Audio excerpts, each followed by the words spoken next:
Don't I know you, sir? Don't believe so. I haven't been here in many years. Name's Silas Greaves. Silas Greaves? The bounty hunter? Used to be. Well, what are you doing here in Abilene? Just passing through. Got a little business to take care of.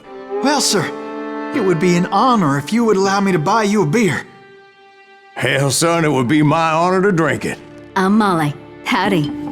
I'm Dwight.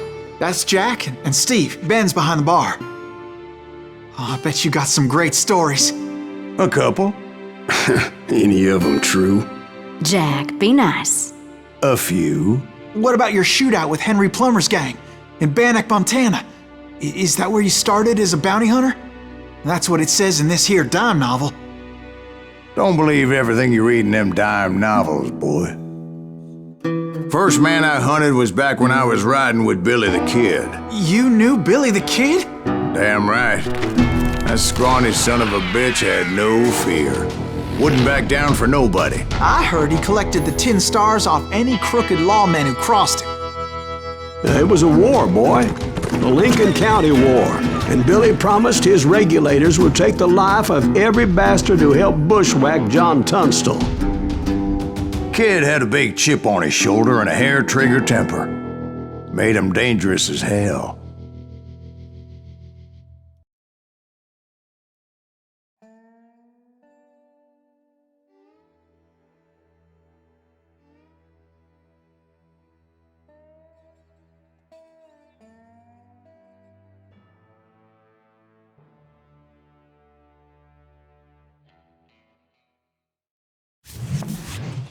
It was about 30 years ago.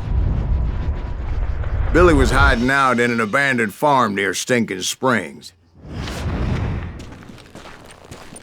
I threw in with the kid because the man I had sworn vengeance on was riding with Billy's enemies.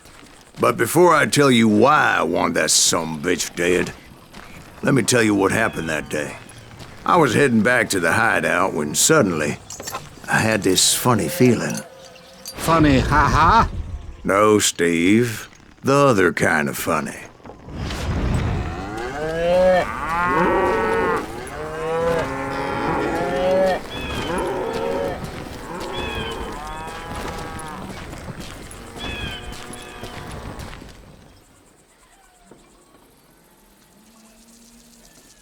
You heard Pat.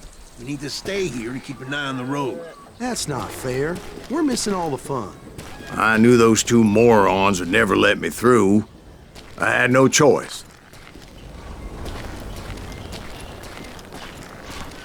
Who's that? Is he with us? You're really pissing me off.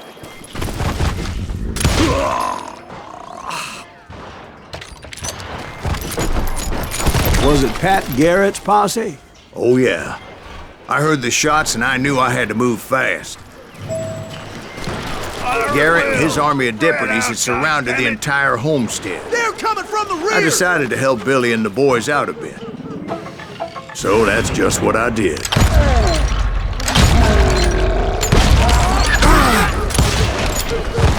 Hey, we got one behind us! Stay on it! Covering fire! As the governor of New Mexico was paying for the kid's apprehension, Garrett was able to hire every gun hand in Lincoln County.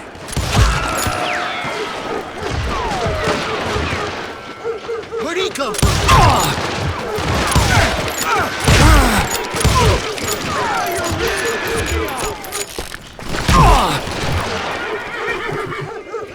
You ain't going nowhere! Get out here!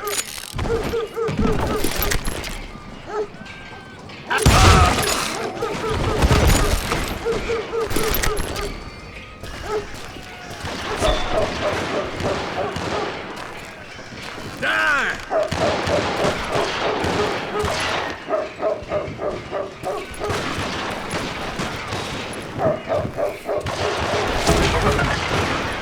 Watch out! He's one of them! God damn it, he's right behind us! Where the hell's Garrett?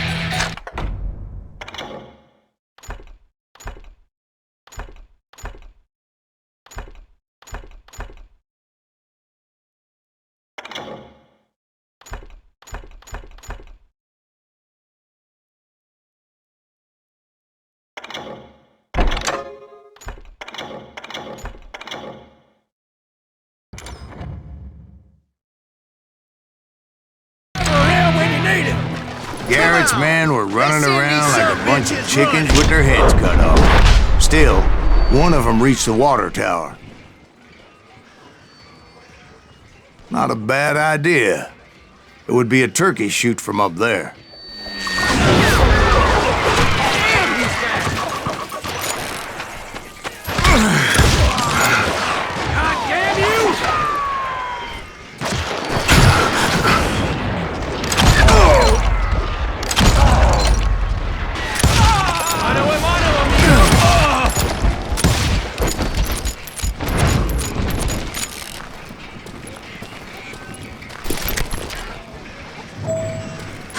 Luckily, these shooters Garrett hired weren't the sharpest tools in the shed.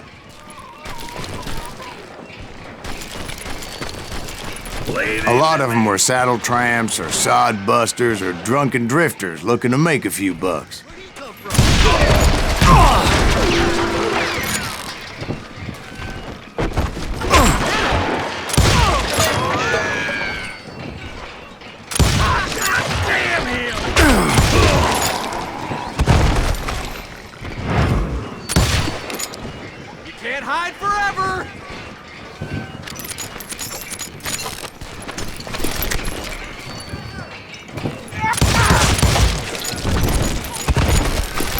Then, I heard a friendly voice yelling at me from the window. Back door! We'll cover you! Try aiming, you idiots! Truth be told, things weren't much better behind the house. Watch your flank!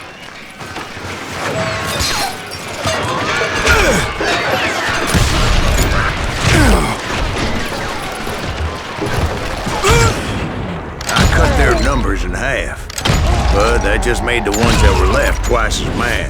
They made up for their lack of skill with a seemingly endless supply of ammo.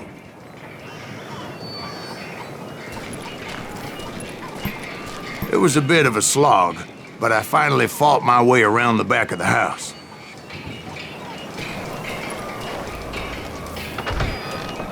And like that, I was inside, none the worse for wear.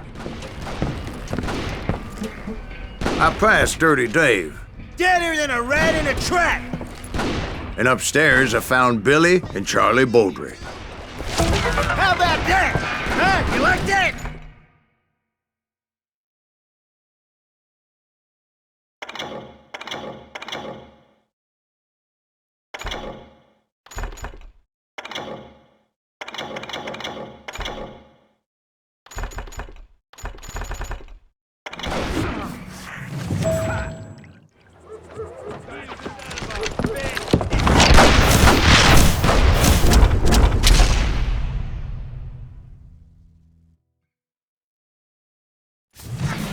Billy looked at me and said, "About time, amigo!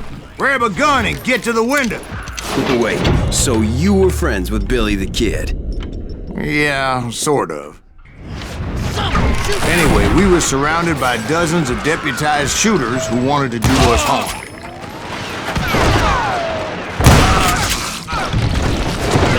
$500, dead or alive! I can keep this up all day! I think I got one! Where'd he come from? Where the hell Garrett get to? He's missing all the action!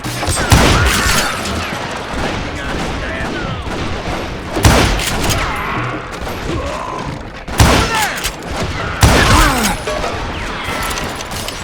Kill him, for Christ's sake!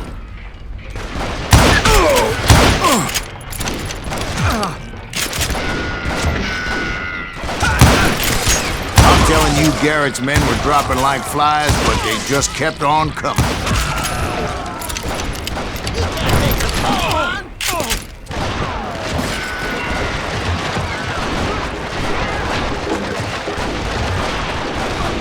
You've got company! That's when Charlie got hit. "They're catching us in a crossfire," shouted Billy. "Get to the other side!"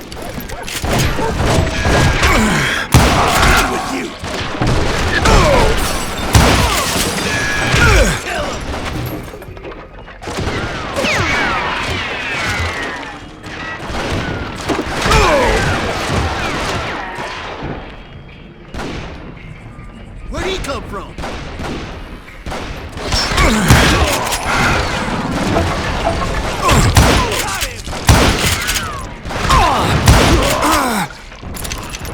Someone shoot that bastard! Get out of here, you coward!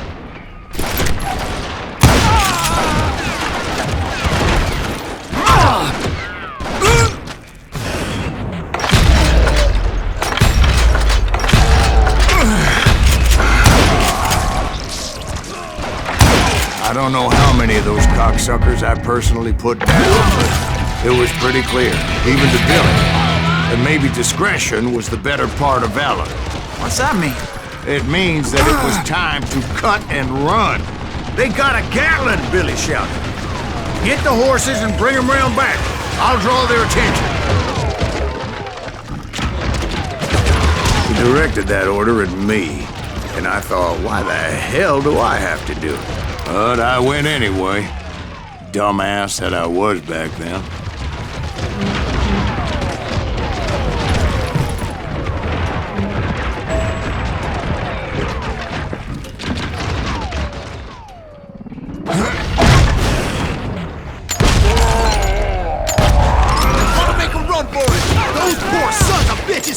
Many would have fled in my place. But I had that false sense of invincibility that many young men have. Like Jack here. What are you saying, old man? Jack, he's just joshing with you now. Yeah, he better be.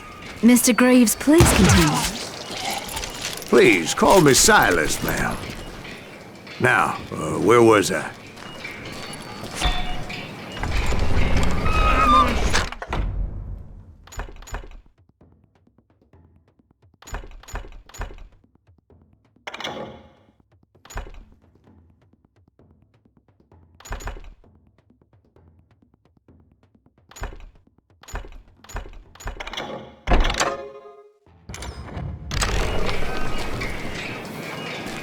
You come out and I will. Jesus, there you.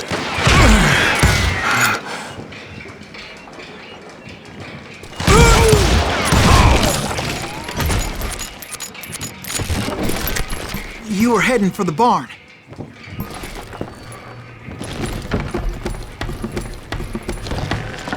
Gonna make you bleed.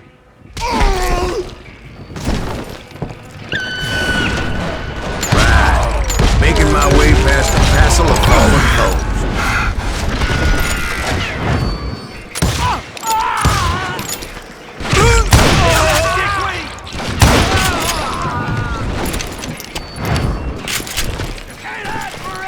Sounds like Garrett hired a whole regiment of hired guns.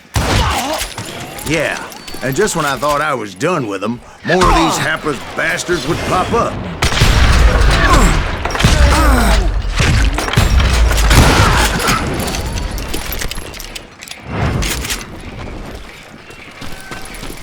Finally, I had the stables within my reach.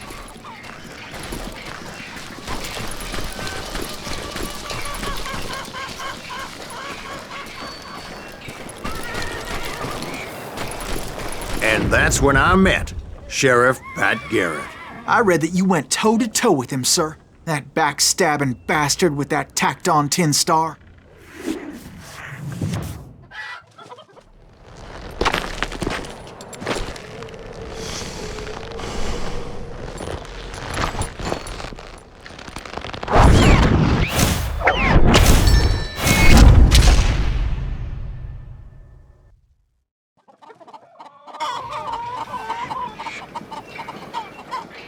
You challenged him to a showdown.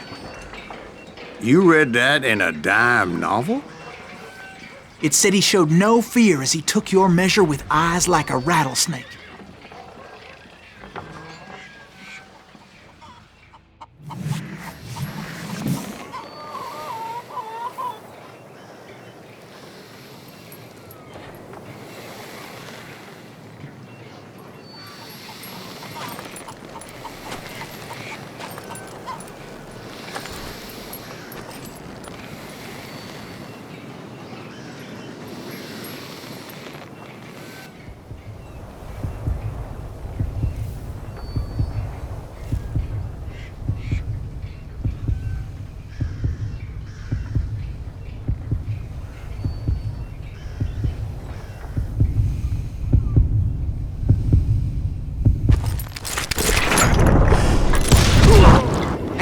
killed him. In a fair fight.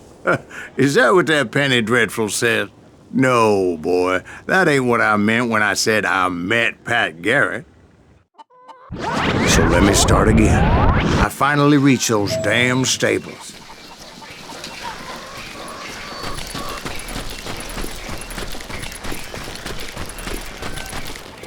And stepped inside, and... Last thing I heard was Garrett's voice. That's not Billy. And go on. How did it end? And, boy, that was just the beginning.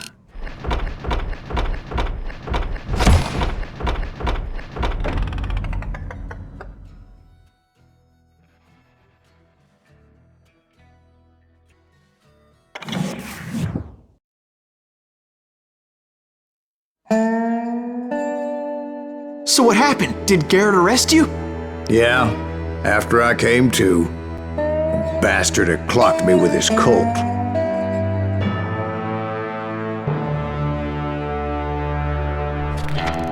And the kid surrendered? When he realized there was no getting out of there alive. So they locked you up in Lincoln?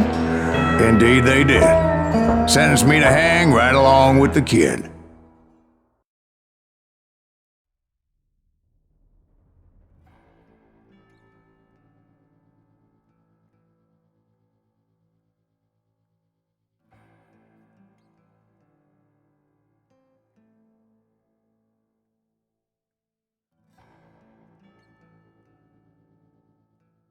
It's important to know that I was only riding with Billy so I could find the bastard I was after.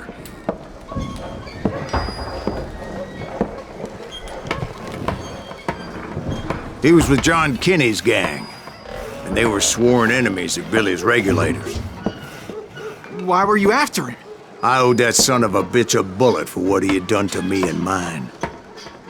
Instead, all I got for myself was a goddamn death sentence. Luckily, it was right around then that I heard Billy make his move. He shot Jim Bell and a few other guards as he made his getaway. Later, they wrote that some lady friend planted a pistol for him in the privy. What the papers didn't say is that Billy helped me escape, too.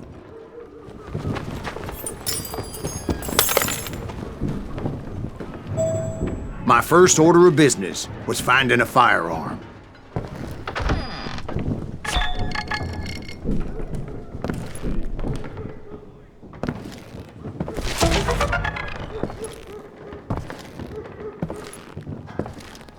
Luckily, I located Deputy Bob Ollinger's mean-ass shotgun.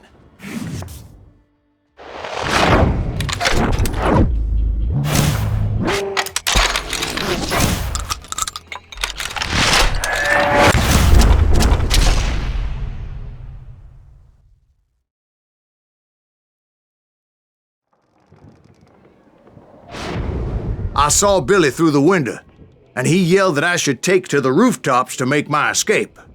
So I did. Anybody see Billy? That little son of a bitch, Jim Bell!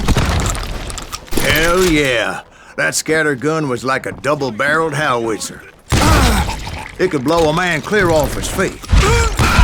You hardly had to aim the damn thing. The kids escaped raised a huge ruckus.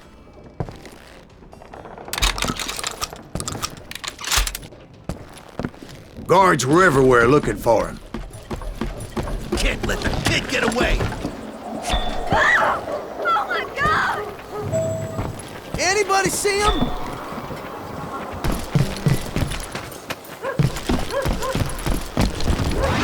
I had to jump from roof to roof like a damn alley cat. I followed the planks where I could,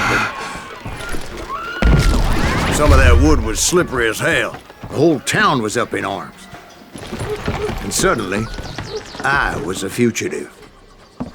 How the hell did the kid escape? Garrett's gonna kick our ass! I can't have gotten far! Gotta be around here somewhere. Billy broke out of jail. Violence is not the answer. So that bastard you were after, what did he do? He did me and my family a grievous harm. But I knew if I was ever gonna find him, I would need to get my ever-loving ass out of there. I tried to be stealthy and sneak my way past. Where'd he get you? This town doesn't have a moment's peace.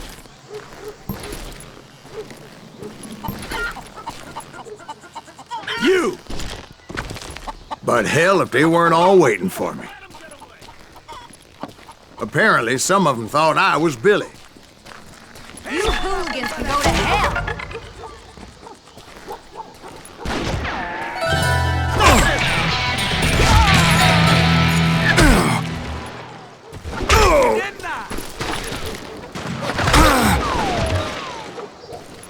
Time to die!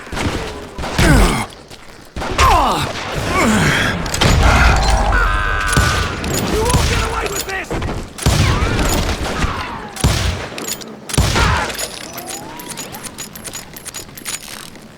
Leave him to me!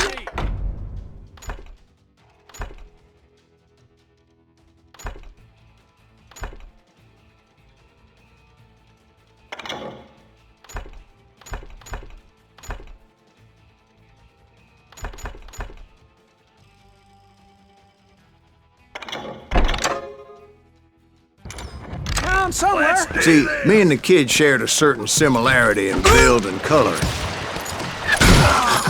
I was just glad I had Deputy Bob's mean-ass shotgun. You can run! Can't hide forever!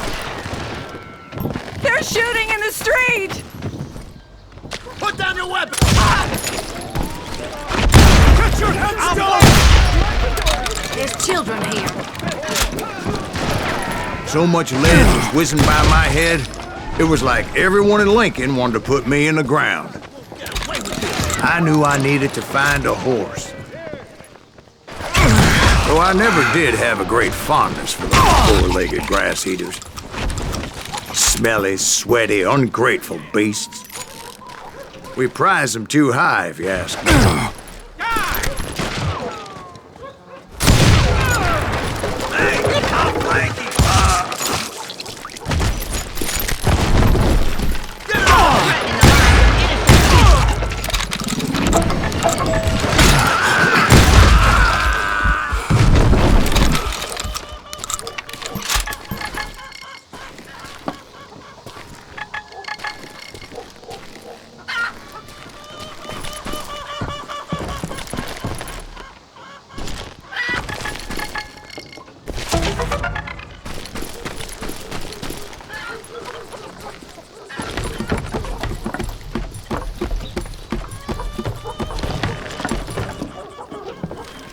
Damn town's going to hell in a handbasket!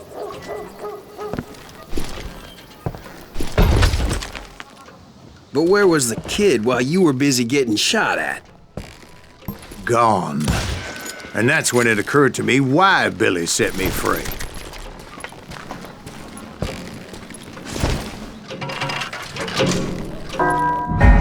There he is!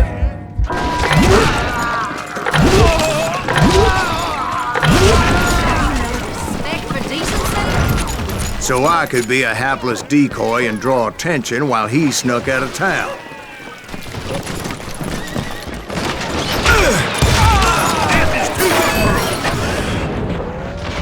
I knew if I made it out of there in one piece, no one would put a price on my head.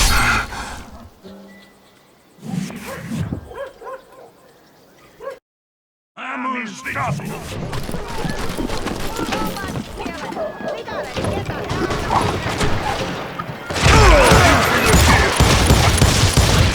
Don't let that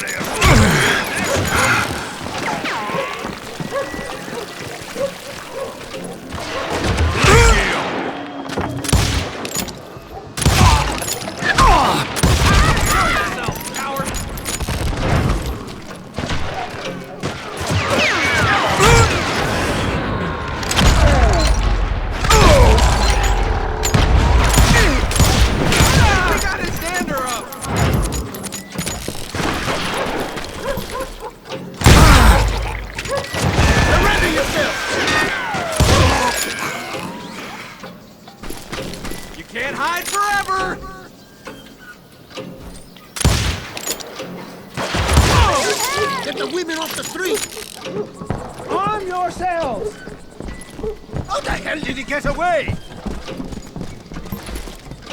Don't let him get away!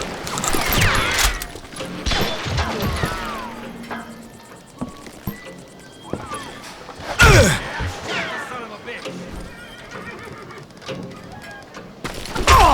We can take him! Let's do this!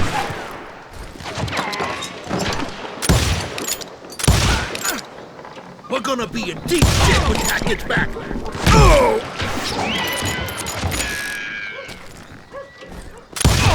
Oh!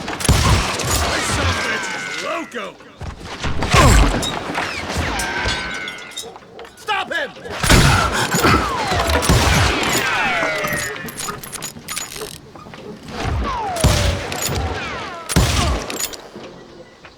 Kill him!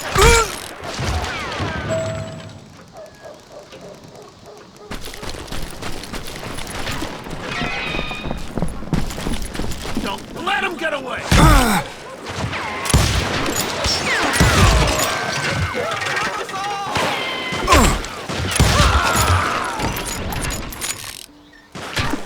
We can take him!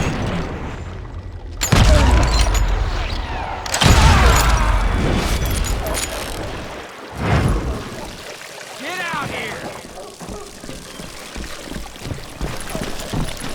Put down your weapon! Lay it aim to me!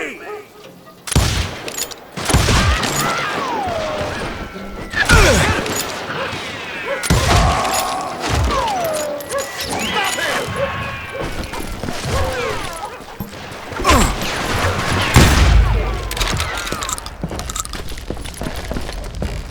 We're gonna be in deep shit when Pat gets back!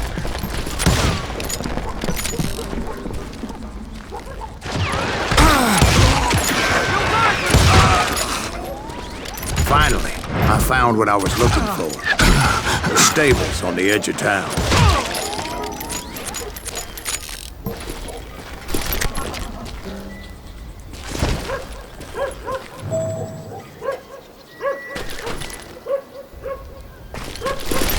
I guess Billy saved your ass, taking out Bob Ollinger the way he did. Billy didn't kill Bob. Sure he did. He dispatched him right after he shot Deputy Bell. No, sir. Because Bob came right up behind me, angry as hell that Billy had lit out.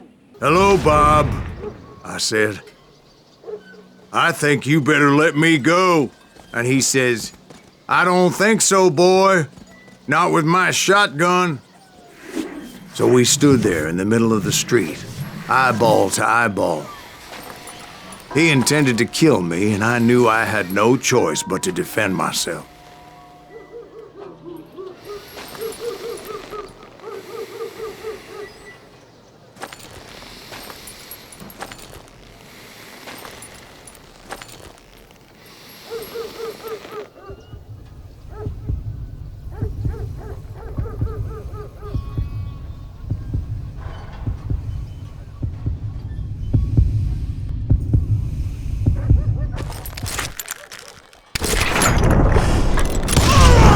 I killed him in a fair fight.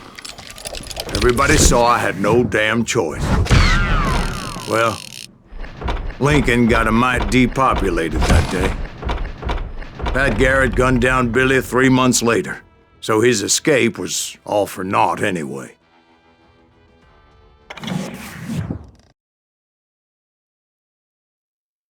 So where'd you go after Lincoln? Mexico. Until I realized nobody was looking for me. I ended up taking a job at the Rurales. The Mexican Rurales? I was hired to help them track down the cowboys. The most vicious outlaw gang in Cochise County? Curly Bill Brocious? Johnny Ringo? Led by old man Clanton himself. They must have paid you a pretty penny to take them hombres on. Not really. But truth be told, I had my own reasons for going after those boys.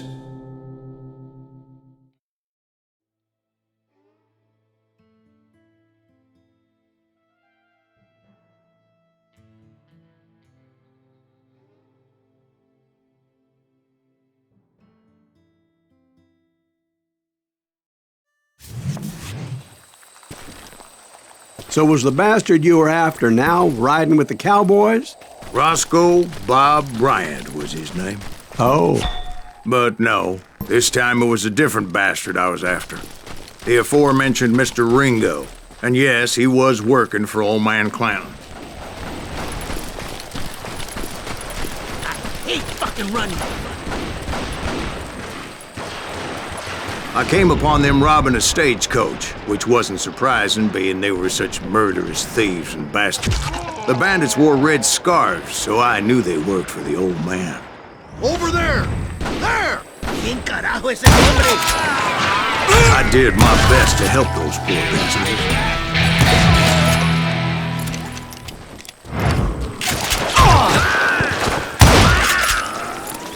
bastards. Moments later, the attackers were dead, and I checked the stagecoach to see how many passengers were still breathing.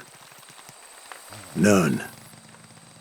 It was then I wondered if the rocks weren't hiding more bandits. Was that all of them? Or did I just hit the rear guard? I quickly got my answer. They attacked from on high like Apaches often did. They would appear in great numbers from above and rain down lead on their hapless enemies' heads, making use of the high ground and whatever else they had. Yep, the Apaches always appeared out of nowhere, and there never seemed to be an end to them. Hold on. Were you attacked by Apaches? What happened to the cowboys? Did I say they were Apaches? I said Clanton's cowboys attacked me Apache style. I was in a pitched battle, but I was holding my own against an overwhelming enemy force.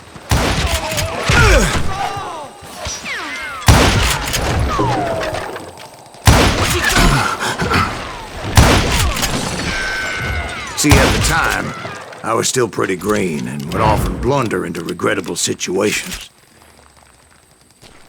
But I just kept shooting at anything I could see up in those damn rocks. I didn't see Ringo, but I knew he was with the cowboys. He and Roscoe Bob had done me a dreadful wrong, and I was determined to have my revenge. But to get to Ringo, I knew I'd have to fight my way past these other assholes first. Unfortunately, I was running out of ammo. Another perfect example of my relative inexperience as a hunter of men. I immediately knew that a tactical retreat was called for, as my vengeful fury was much less impressive without the bullets to back it up.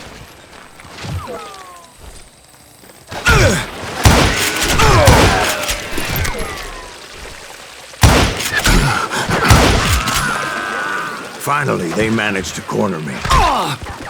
Trapped as I was, the odds of my survival seemed pretty slim.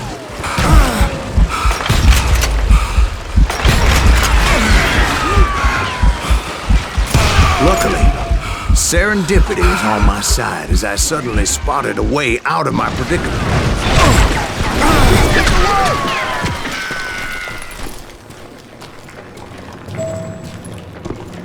I ran ahead as if the devil himself was after me. Bullets were whizzing by my ears, but I wasn't about to roll over and die. I just kept running like there was no tomorrow. Because there wouldn't be if Clanton and his men caught up with me. As I was scurrying around those caves, I thought, what was I thinking, going up against a gang like this?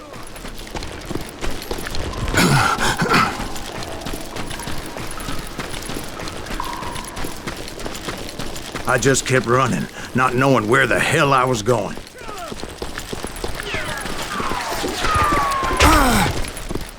And that's when something miraculous happened. Like manna from heaven. I found the desiccated remains of what looked like an Apache warrior. The old weapon next to him supplied me with some much-needed ammunition.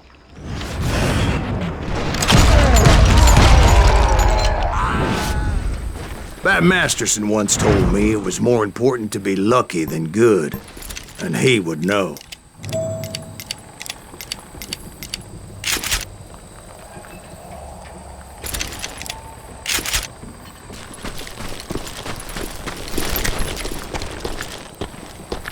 And imagine my surprise when I found a fistful of dynamite to go along with that ammo.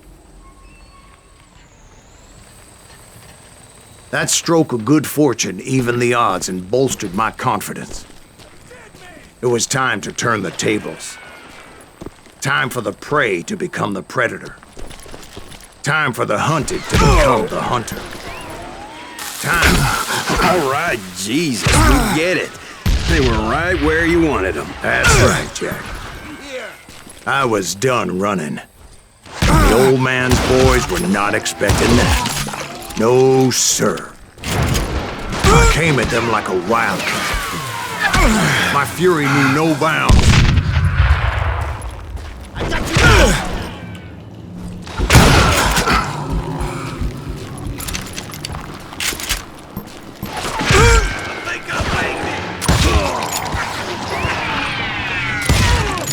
Where's he going?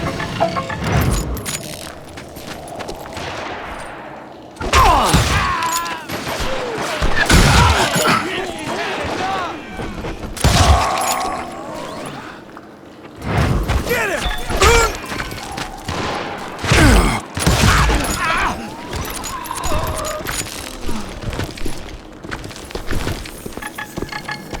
It was finally time for that old man to pay for his sins.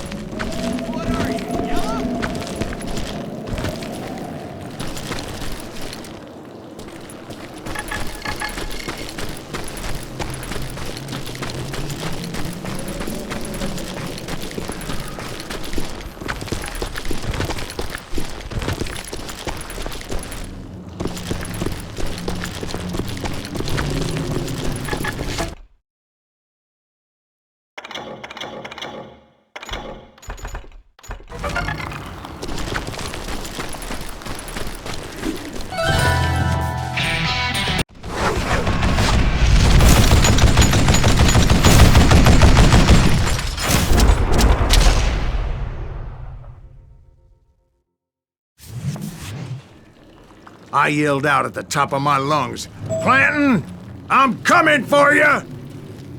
A little stealth might have made more sense, to be perfectly honest. Because that old fool had a Gatling gun and enough bullets to last him till kingdom come. I knew I could not let that deter me.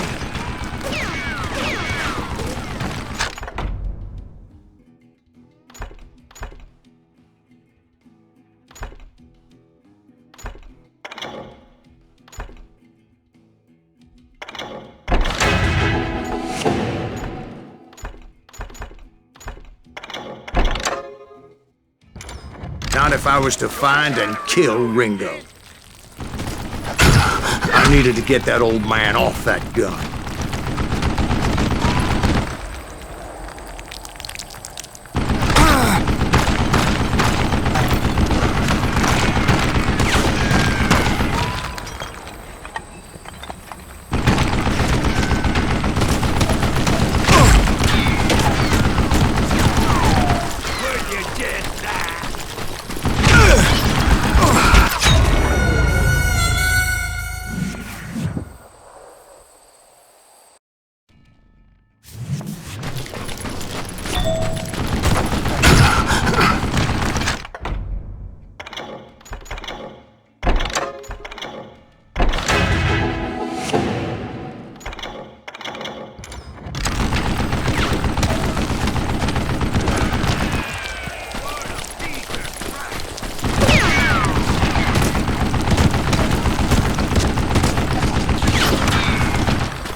Let me tell you, that was the longest uphill climb of my entire damn life.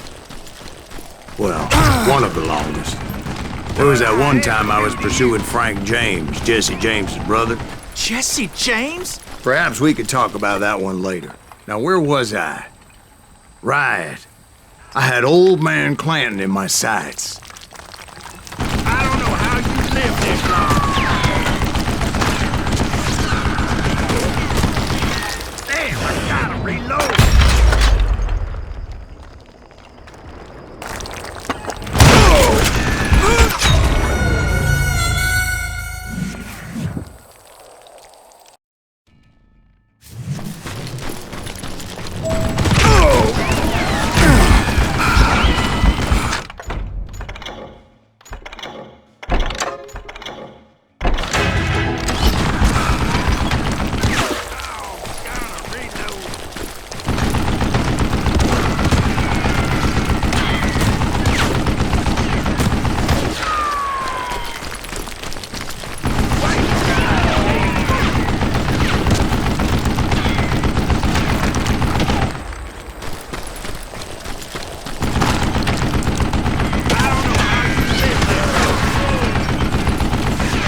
Most everyone thought it was the Ruales who had come up against him in Guadalupe Canyon, but it was just me.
One of the cowboys made it out of there alive and told Ike and Billy Clanton that it wasn't a Mexican who took their father's life that day. They just assumed it was one of the Earps, and that little misunderstanding eventually led to that legendary gunfight at the OK Corral.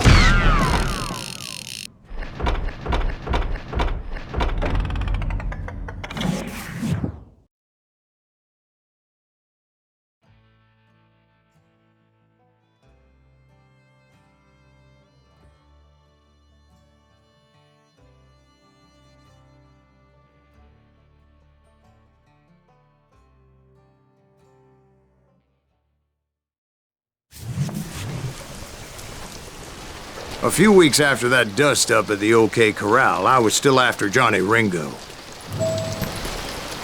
I had tracked him and the cowboys to their hideout at a sawmill, and they were loaded for bear.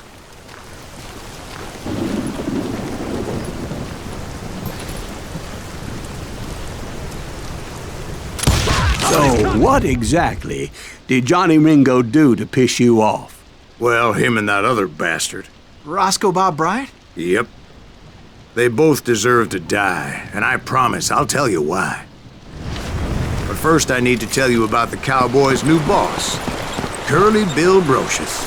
Herb's coming! Let's get ready, boys.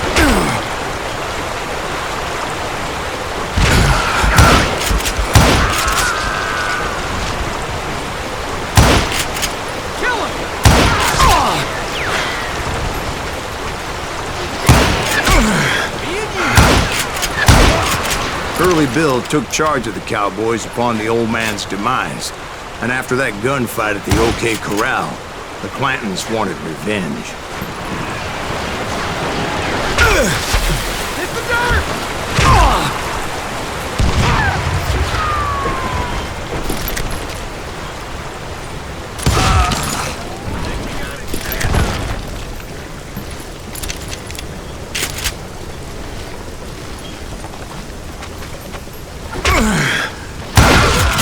So they murdered Morgan Earp and grievously wounded his older brother, Virgil.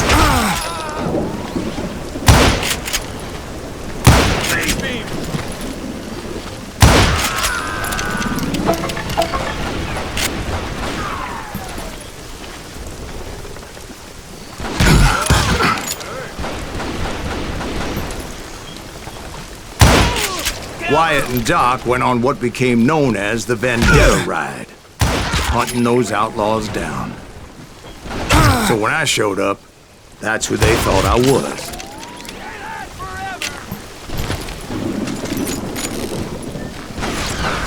I'm in.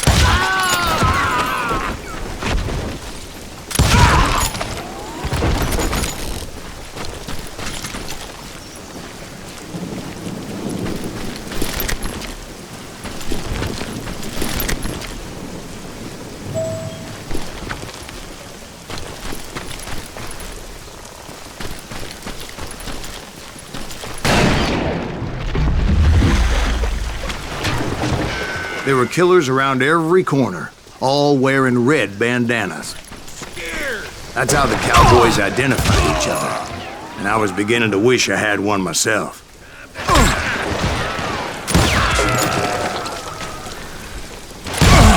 But I wasn't about to let Ringo walk away unscathed.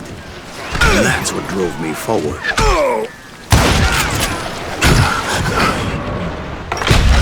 They say that Ringo was infernally fast. I hardly saw anyone faster, boy. Certainly not Wyatt Earp. That man was all hat and no cattle.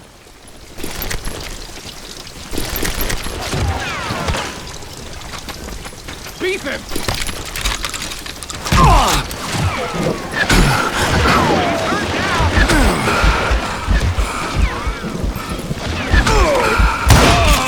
Earp wasn't much of a match for me, but Doc Holliday might have taken him.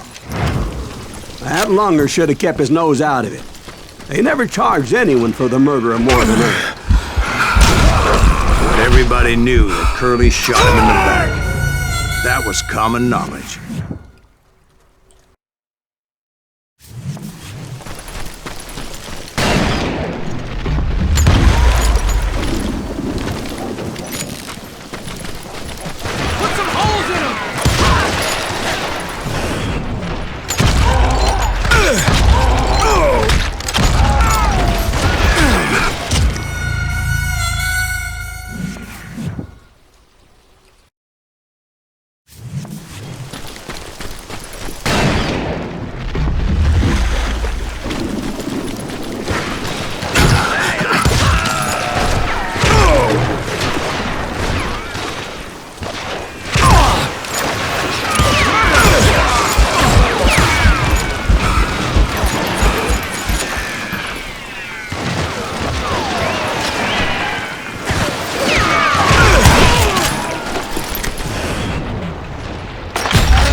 Yeah, maybe so. But Ringo had nothing to do with it. He was just being loyal to a friend. Is that what you call it? Being loyal? Well, to get to that loyal friend, I had to pass by some buzzsaws as big as a man.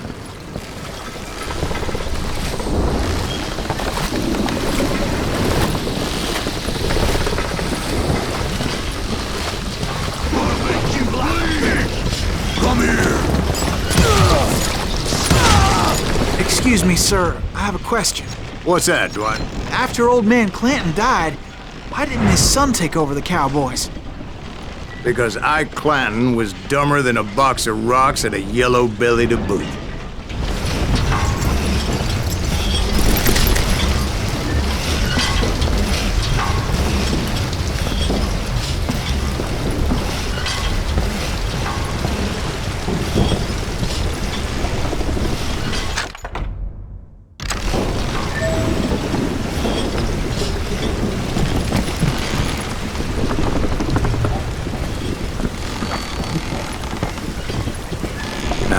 Where was I?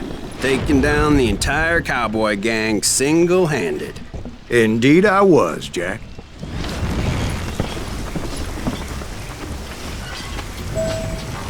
Kill that stupid son of a bitch!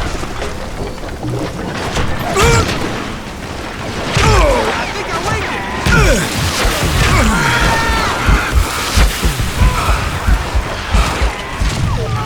He's killing everybody!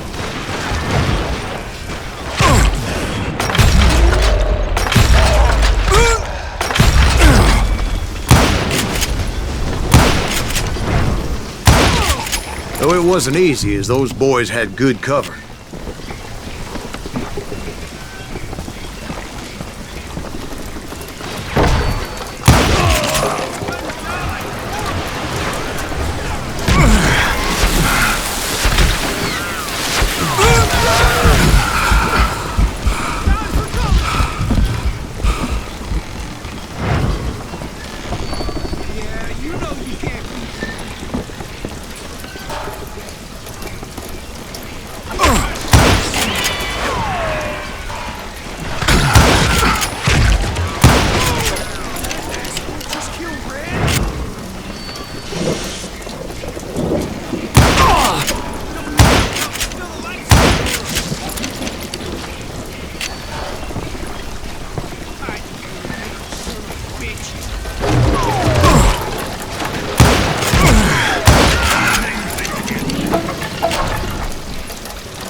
Hey, Gil. Oh, now what? Come out! Don't let that asshole get away with this! In for the kill. Keep shooting. I don't mind. God damn it! Ah! There were carts everywhere, piles of lumber, and God knows what else for people to hide behind.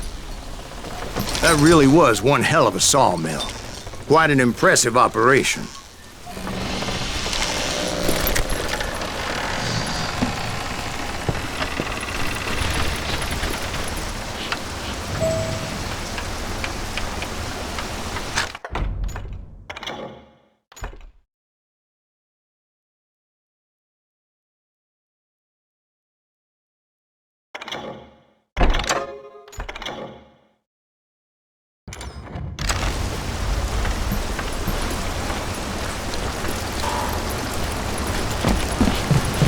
And where was Curly Bill? Did you see him? I'm about to get to that, Ben. Patience. I'm painting a picture here. There was this beautiful waterfall and a crystal clear stream that led to a verdant valley that was truly... Consider your picture painted. What happened next? Well, finally the bastards that were still alive made a last stand.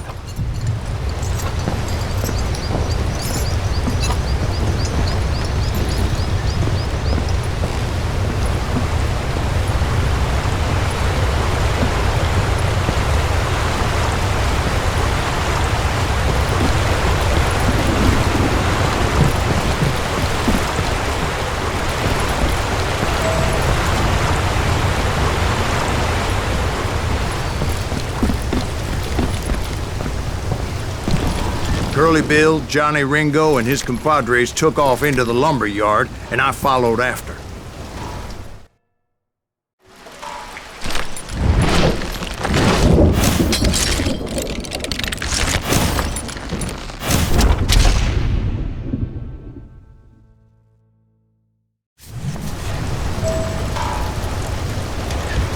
Are you saying they ran? Cowardice was not in Ringo nor Curly Bill's nature. No, sir. I never said they were running scared. They just wanted me out in the open. Kill me! You working for Wyatt Earp? Did that sumbitch Earp send you to kill me? I didn't like the scared little puppy.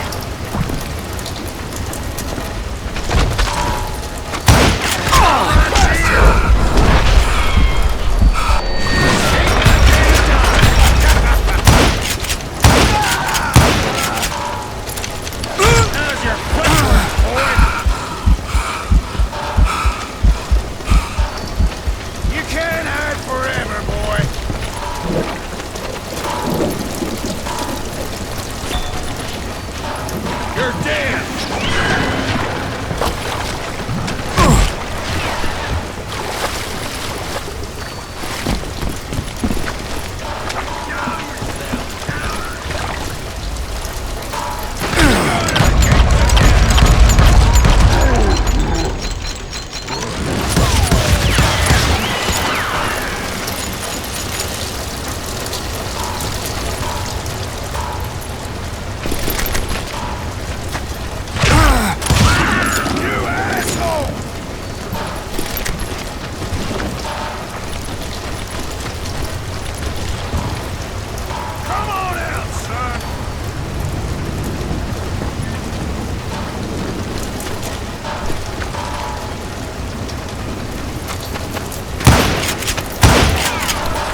Brocious gave me no choice but to take his life.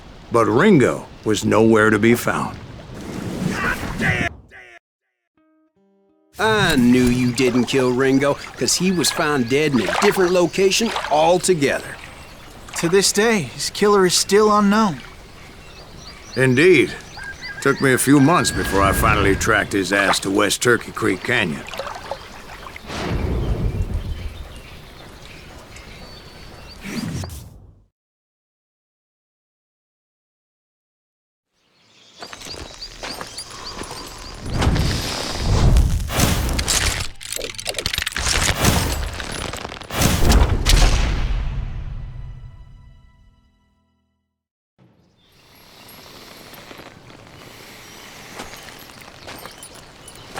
That's incredible, sir.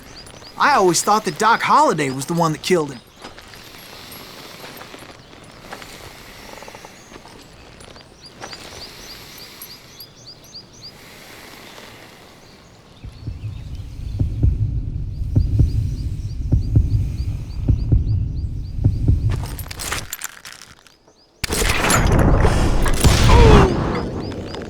Sorry I had to ruin the legend for you, boy. But the legend ain't always true. Doc Holliday had nothing to do with the death of Johnny Ringo.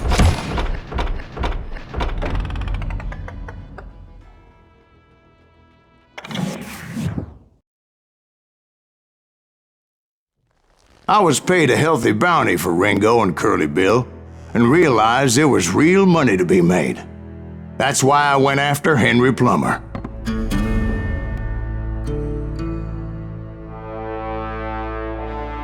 Wasn't he the sheriff who augmented his income by shaking down miners and robbing gold shipments? That's the one. Oh, yeah, I remember him. He ran that gang of thieving outlaws called the Innocents. So it's true that you went toe-to-toe with him? Indeed I did, son. Indeed I did.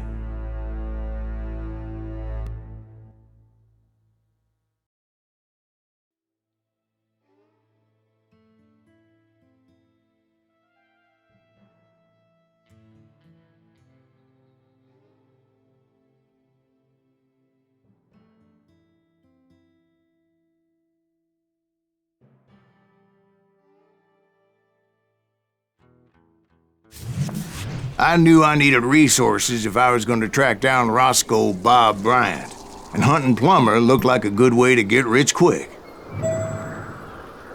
As the local vigilantes exposed him as the leader of the bandits, and put a generous price on his head.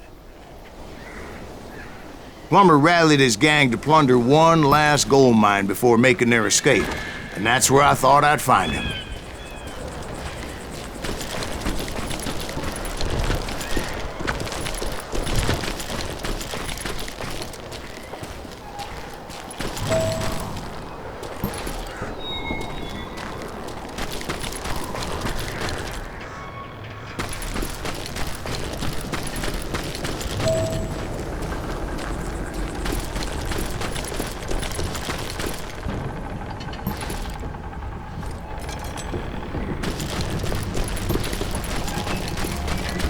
It makes me nervous standing so close to all these goddamn barrels of gunpowder. Why would you be nervous? No one has the cojones to come after us.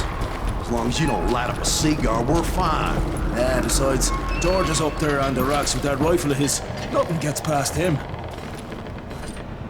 As my late father pointed out to me more than once, God made men, but Samuel Colt made them equal.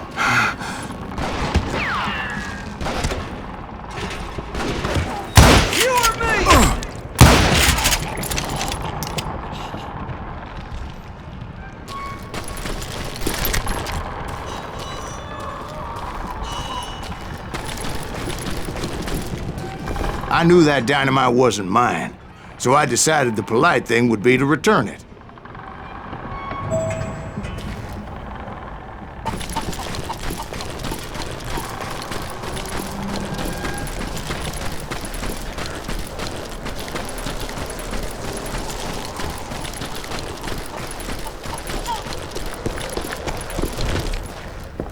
It was the biggest gold rush since Sutter's Mill in '48. Unfortunately, prospectors weren't the only ones drawn to those riches. There were thieves and killers, robbing travelers and hijacking gold shipments. Like those that ran with Plummer. Some were just regular folks I knew from town, drawn by greed and easy pickings.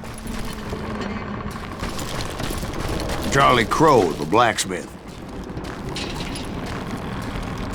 James, who worked in the stable. Sam and Jeremiah Barber, the butcher's son. Ordinary citizens who lived a double life.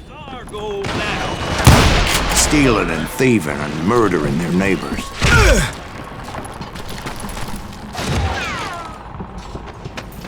Do you know who we are?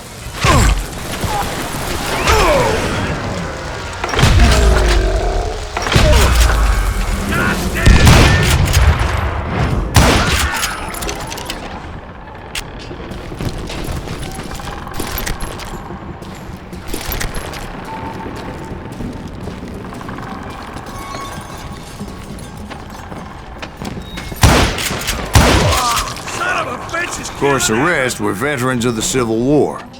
Stone-cold killers trained on the bloody fields of Shiloh and Antietam.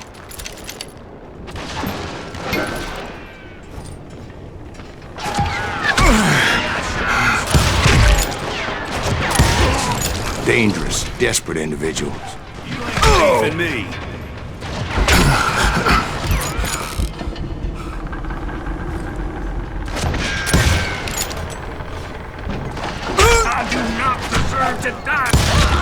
Plummer had a lot of men on his payroll. A hell of a lot. That son of a bitch pretended to protect the public with one hand while stealing them blind with the other. Time to die.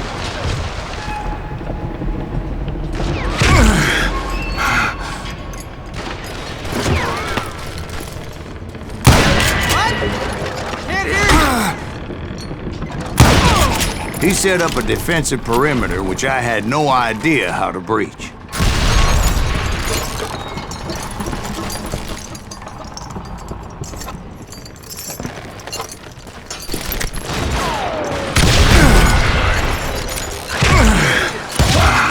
I was outnumbered and in way over my head, but I was too damn stubborn and stupid to realize it. They must have thought I was touched. Or had some kind of death wish, seeing as there were barrels of gunpowder everywhere. Damn it! One stray bullet, one stray spark, and I'd be blown to hell and gone. Come out, you Did I have any second thoughts about what I was doing? No.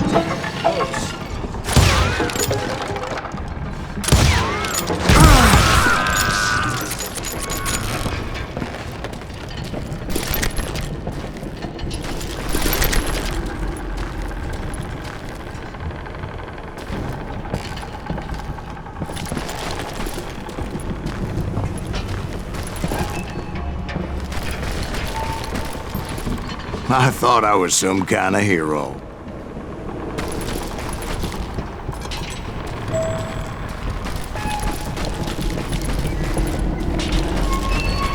I finally made it past and headed on to meet my destiny.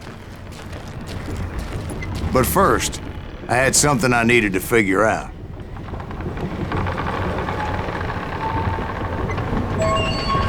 I had a few ideas on how to get into that mine. But once I made my decision, I knew there was no turning back. So my first thought was to enter the nearest mine portal. I saw an entrance. Made sense. It was the quickest way in, but that also made it more dangerous, as there would undoubtedly be enemy pickets posted along the way.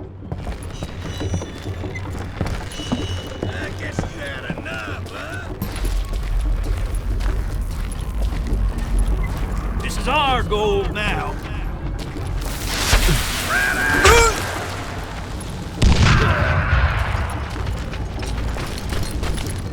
Do you know?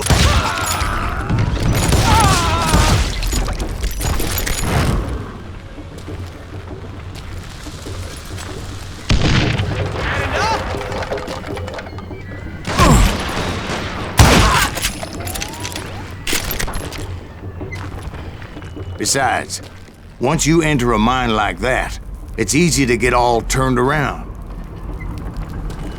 And that confusing maze of corridors wouldn't even be the worst of it. Some of those shafts could be as deep as hell.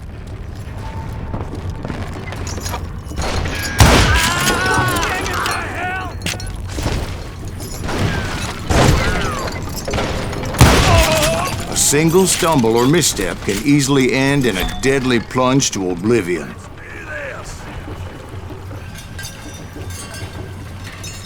You must be about out of bullets. Show yourself, coward! I will drop you down a mine shaft.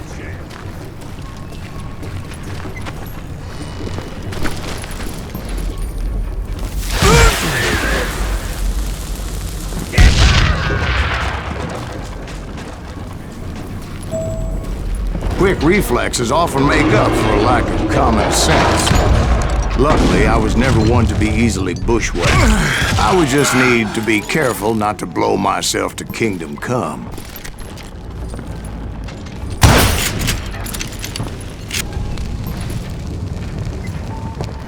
Surprise! With all that gunpowder and dynamite everywhere, a body has to know what he's shooting.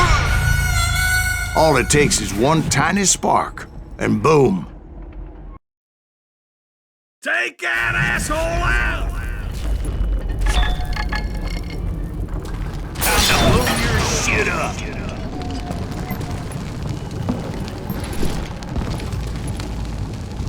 Get out of here! As a boy, I always loved the 4th of July. Get him! Shit!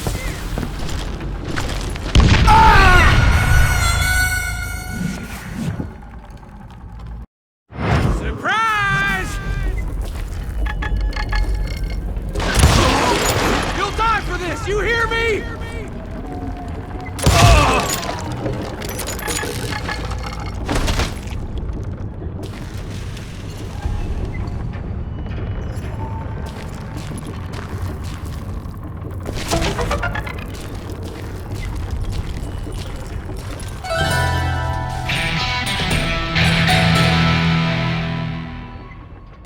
One wrong bullet could have turned that mine into a dad-blasted tube.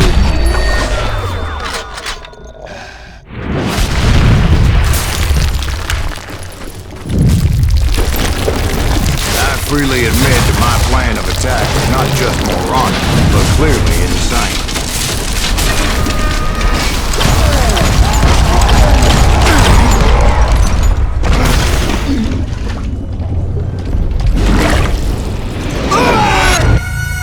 It's a good thing that I abandoned that ridiculous plan before I even tried it.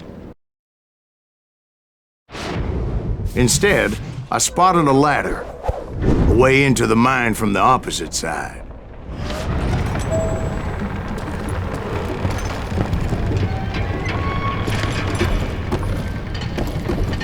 It was a long way around, but that approach seemed more sensible at the time.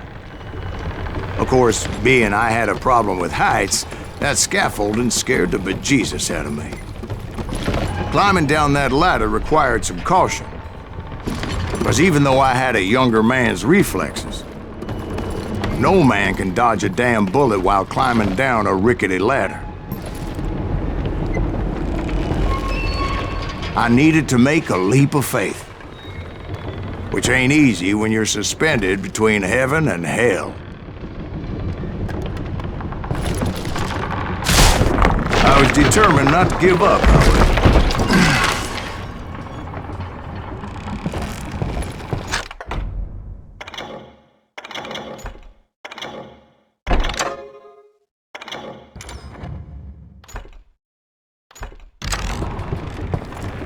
That Sheriff Plummer seemed quite the despicable character. When the vigilantes discovered what the sheriff was up to, people were outraged. That 10,000 they put on his head would go a long way to helping me find old Bob. and I had made it my mission to settle that score come hell or high water. You can't hide forever.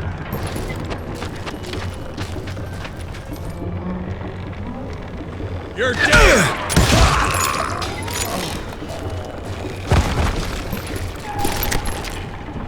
But first, I would have to make a choice. Take the elevator or climb the ladder.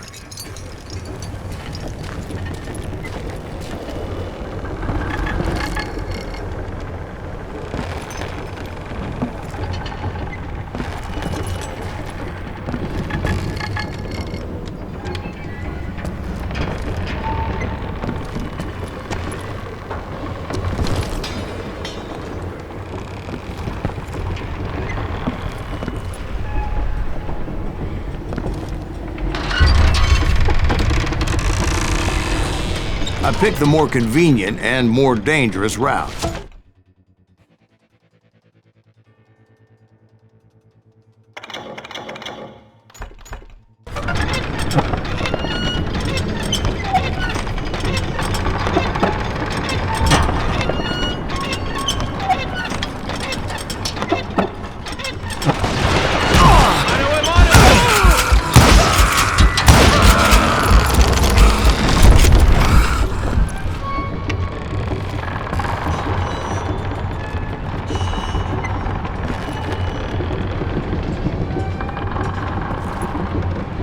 Plummer was a mad dog killer, and the people of Nevada City deserved better. Nevada City? Well, I thought Plummer met his maker in Bannock, Montana. Right, well, he was the sheriff of both places at one time or another, but that's neither here nor there. The point was, taking him down would save a lot of lives, including my own.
This is gonna hurt!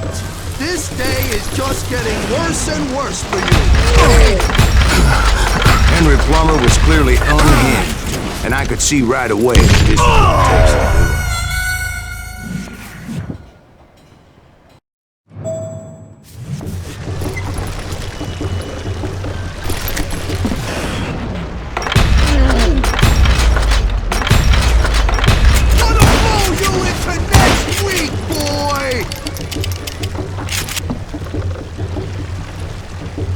Shoot! But can you aim?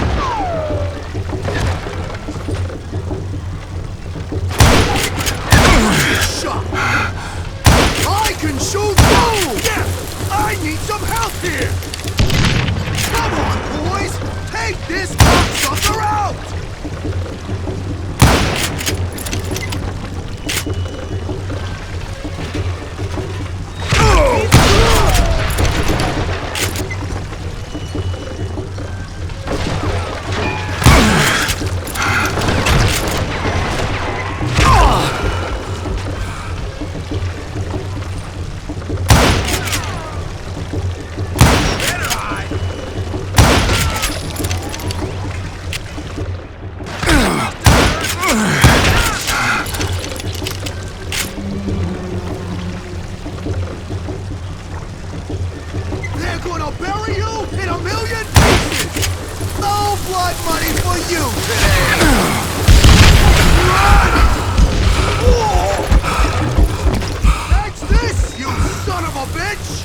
I can shoot too!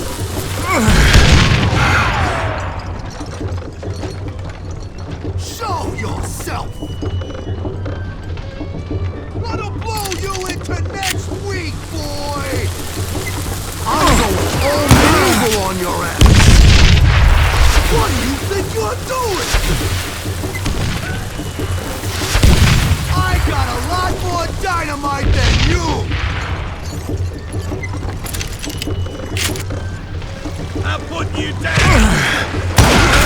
You kill or I kill you!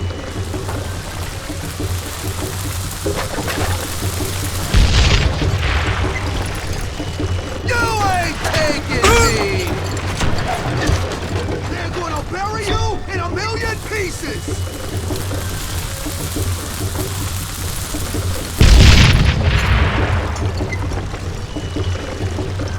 You can shoot! Or can you aim? They're gonna bury you in a million pieces!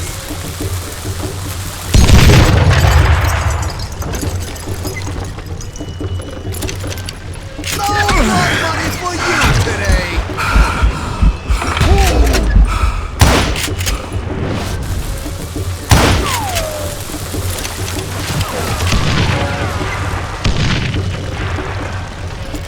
Gonna blow you into next week, boy! You could throw dynamite! I'm going all medieval on your ass! Catch this, you son of a bitch! Why not just give up and die? I need a dustpan to pick you up! I can shoot too!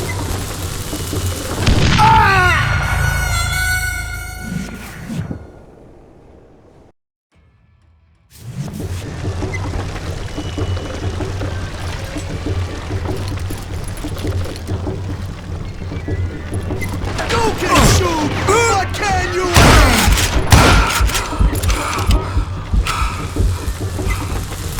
Get shot.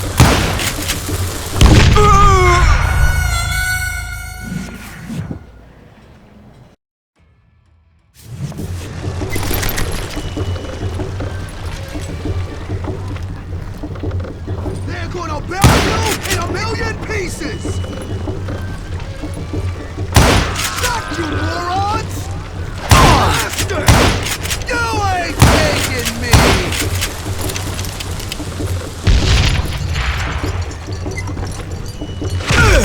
That is smart!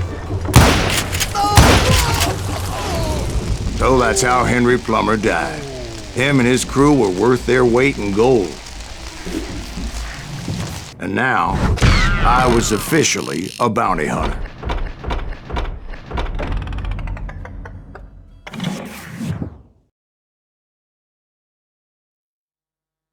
So, did you finally go after that Bob feller? Well, I heard word he was in Kansas with John Wesley Hardin. So that's where I went. Where in Kansas? Abilene. Why do you ask, Ben? No reason. Was Hardin as fast as Ringo? Ringo was fast, but John Wesley was as fast as the devil himself.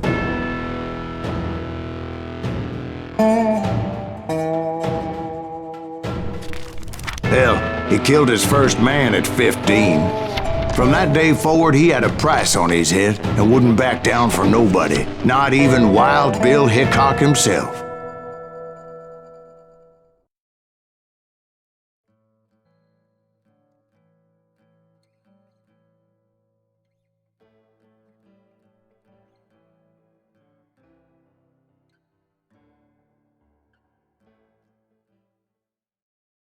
I dodged death many a time, and that night in Abilene was no different.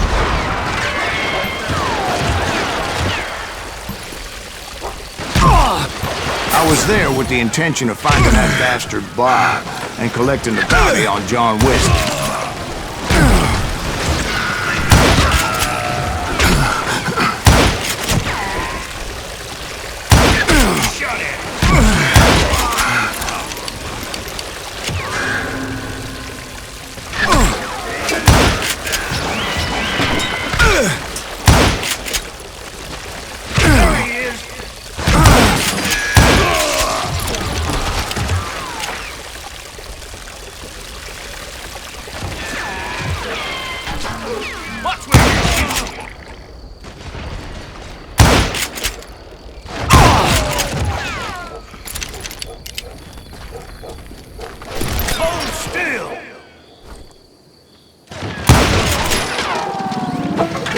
I thought the Texas Rangers got Hardin. Yeah, that's what they want you to believe. You're dead. It was cold'n a witch's tit in a brass bra that night as I fought my way past his loyal compadres.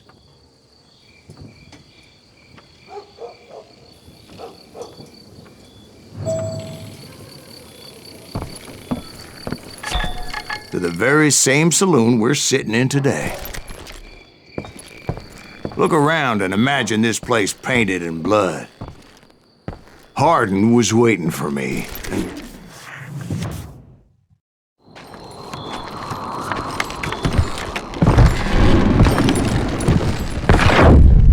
Wait, I'm jumping the gun here. Let me back up and give you some background on this sumbitch. He deserves that much. Don't you think so, Ben? John Wesley Hardin was a killer. By the end, he confessed to taking the lives of 42 men. Fathers and husbands, brothers and sons, men with families who cared about them. He was a bona fide folk hero by then, and had amassed a gang of armed miscreants and other assorted thugs. He and his men set up camp outside of town, and I was hoping Bob was among them. Shit, it's cold out here. I'm freezing my giblets off. Ain't right we gotta stay out here keeping watch like this. Ain't nobody stupid enough to go after Hardin anyway. Better 3 hours early than a minute too late.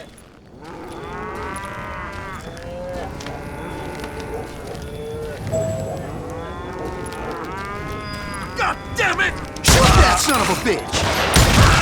They didn't ask why I was there. They knew.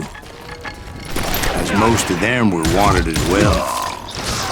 I had to spill a lot of blood to find out Hardin wasn't in that camp. He was carousing in town with his closest friends. Hardin's boys apparently didn't want me to reach the Bull's Head. Some were hightailing it into town to inform their jefe of my unwelcomed presence.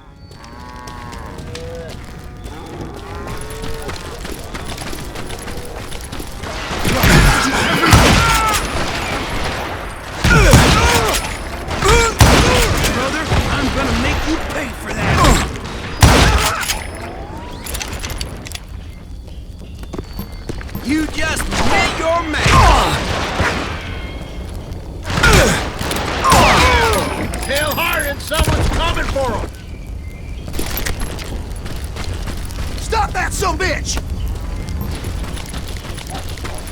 Let the boys know we got another law dog.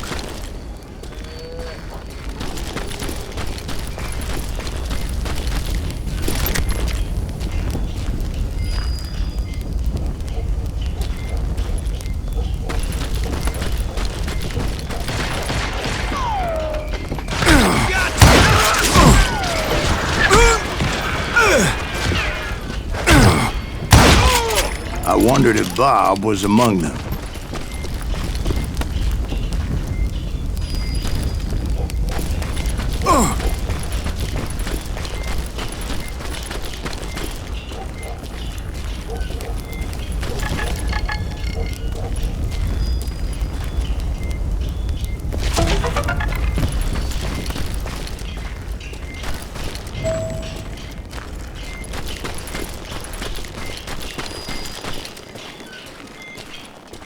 And I steeled myself for the fight ahead.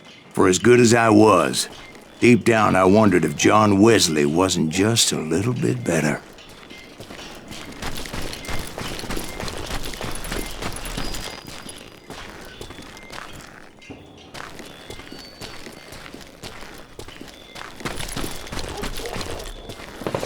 Before I could test my mettle against Hardin, however, I would first need to dispatch his cadre of hired killers.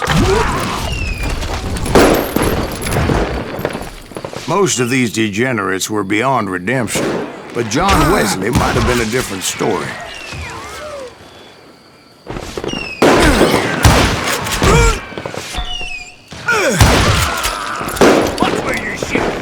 I didn't learn until later that that night was in fact his birthday celebration.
I think I already mentioned that I found Hardin in this very saloon.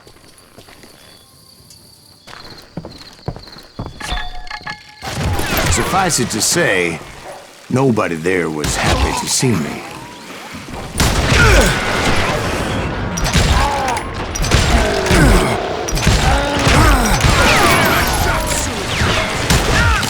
In fact, I felt a certain hostility. One sorry son of a bitch!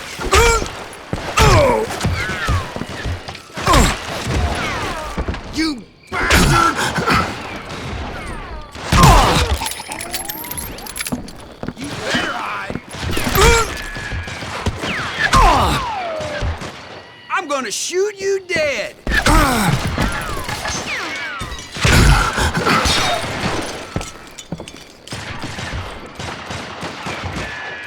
Time to fill you full of lead!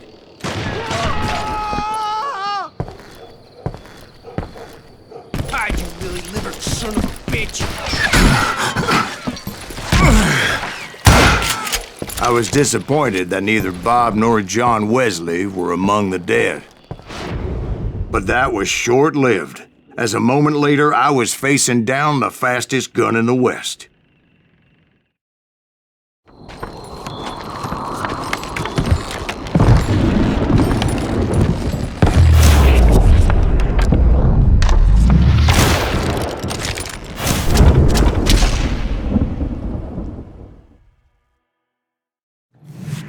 I felt a bolt of adrenaline.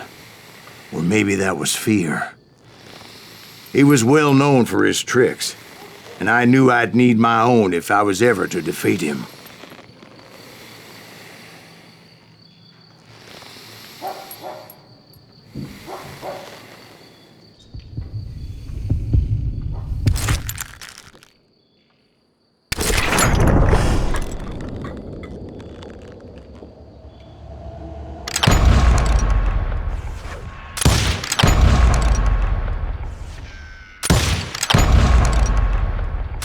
That man was faster than greased lightning.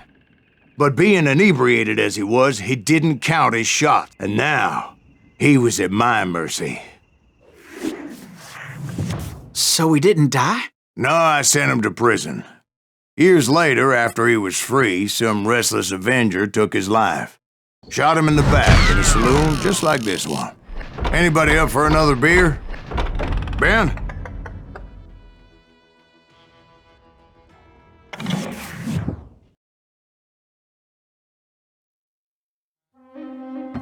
Thank you, darling. Yeah, some say revenge is a dish best served cold. So whatever happened to that Bob guy you were after? Personally, I'd like to hear some of your other adventures. Like, I don't know, did you ever go toe-to-toe with a red man?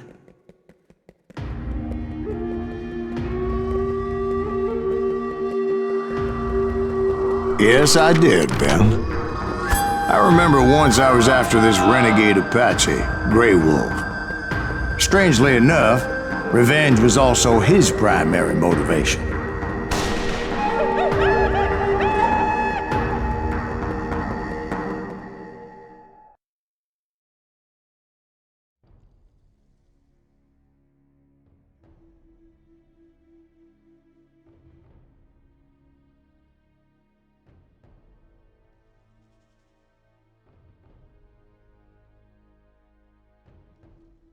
A bounty was put on Grey Wolf's head, and that's how I came to hunt him in the mountains. Mountains so high they tickled the nether regions of heaven.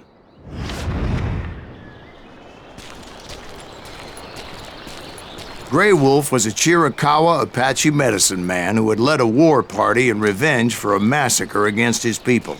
The U.S. Army had attacked his tribe during his daughter's sacred sunrise ceremony, and the slaughter was unspeakable. I understood his anger, as there's nothing more traumatic than seeing those you love die in a cruel and painful death.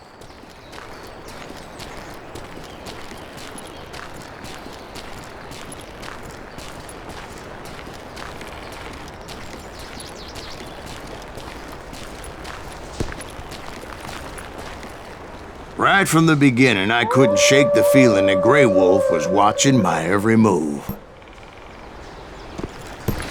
He led a band of young Apache warriors who wanted retribution and were more than willing to die for him.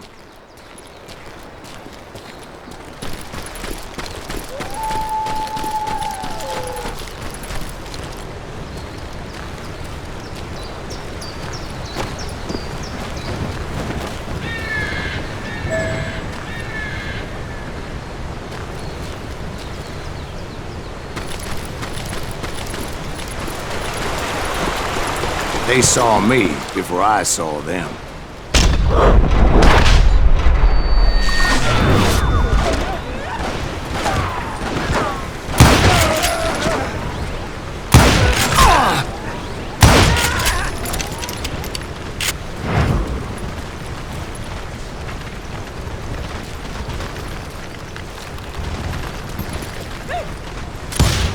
And it crossed my mind that maybe this wasn't such a good idea. But now that the shooting had started, there was no backing down.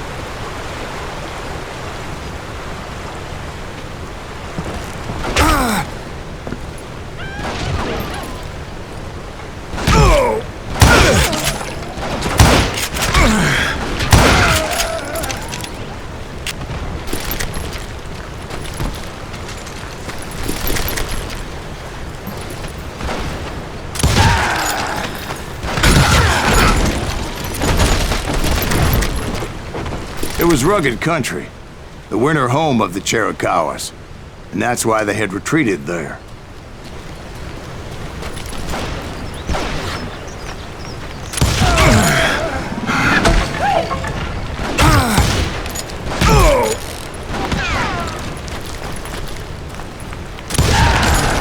I admit to having some regrets about going after them the way I did. But then again, I got a lot of those.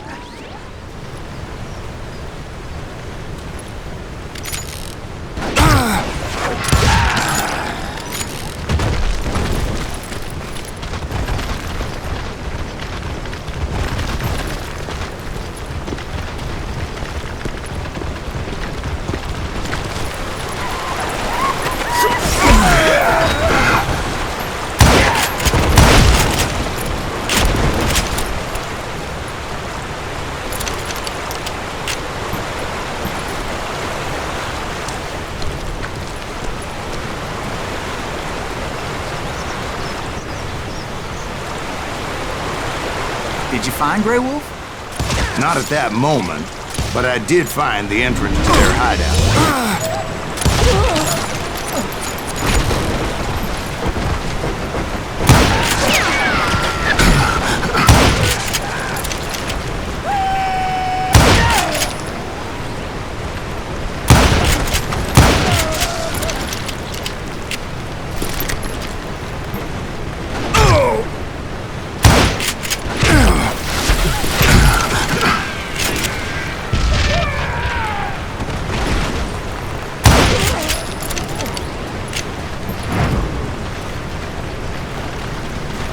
A deep crevice that led to a deeper cave. Don't tell me you went in there. Yeah, but it's not out of bravery so much as pure, angry cussedness.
See, back then, I had a stubborn streak a mile wide, and I wasn't about to back down. So it was like pitch black in there? Actually, it was pretty well lit, as they had torches on the walls.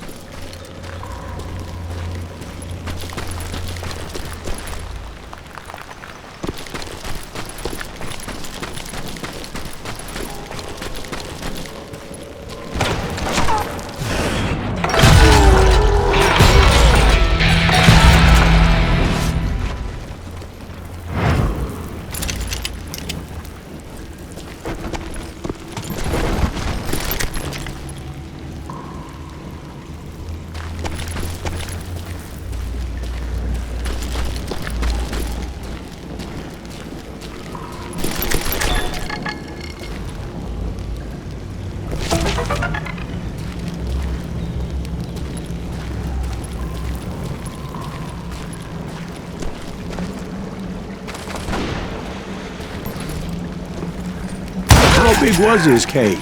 Big as hell, Ben. Chiricahua had hid out there during the Indian Wars.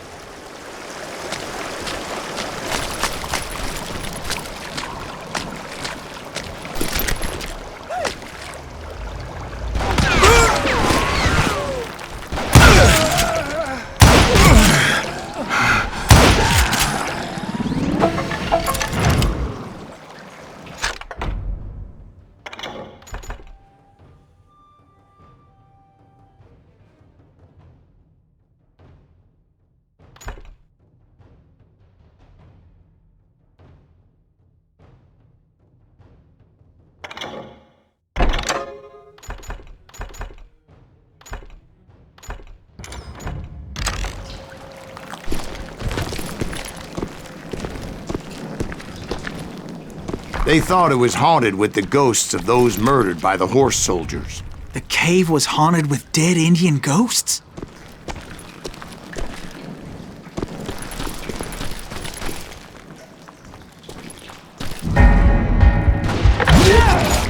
To be honest, I was more concerned with the live ones than the dead ones.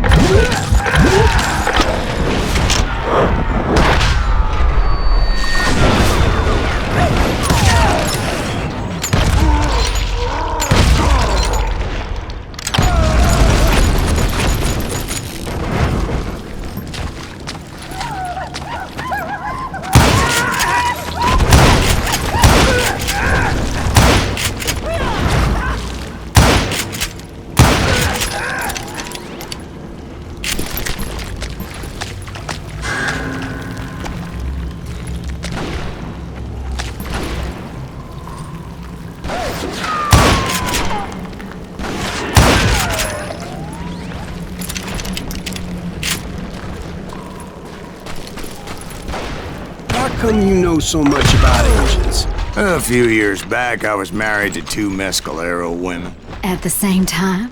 Yeah, they were sisters. Polygyny is traditional among the Mescalero. So what happened? Oh, I had to get out of there. Those girls never shut up. Both of them nagging at me all the time. Drove me half crazy. Haven't seen them since. No, I mean, what happened with Grey Wolf? Oh, well, I pursued him into the Cave of Death.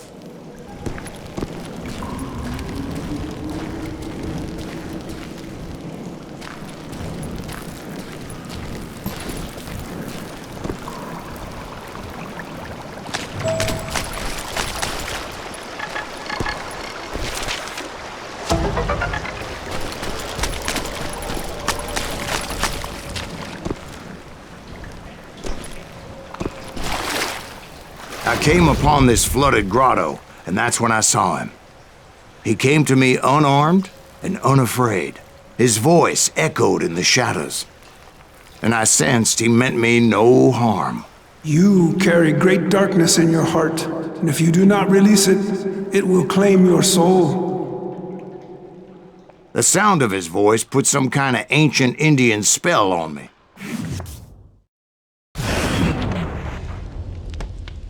As his story unfolded in my mind.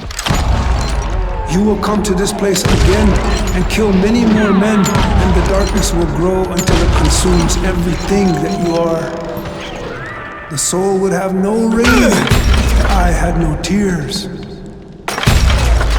He said I was a great warrior, a coyote man, unequaled by any other pale-faced warrior, or something like that. The snakes will bite shadows of your past until a venom poisons your heart, and an echo of the song of the dead summons the spirits deep from within the mountains. I didn't quite get what he was saying, but there was definitely snakes. And indeed, his warriors surrounded me and attacked me like hungry wolverines. They couldn't stop me, though, and Grey Wolf wasn't in the mood for idle talk.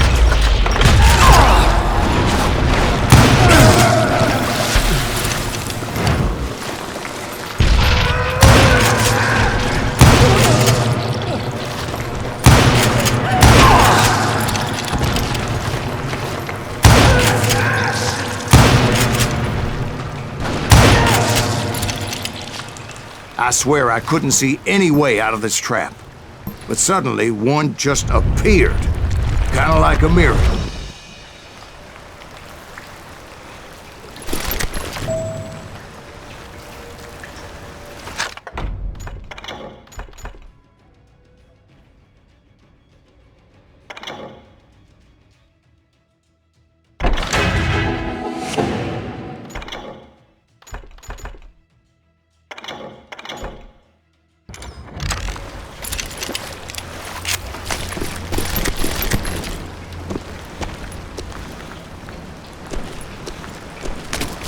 I felt like I would be lost in that damn cave forever.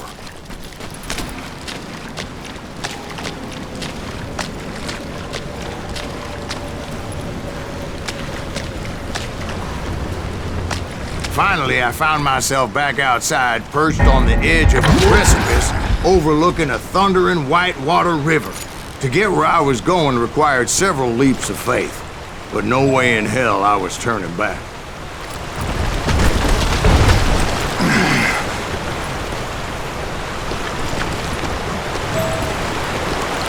I chased after him, determined to make him explain the meaning of all that mumbo-jumbo. Mumbo-jumbo's right. Are you making this all up as you go?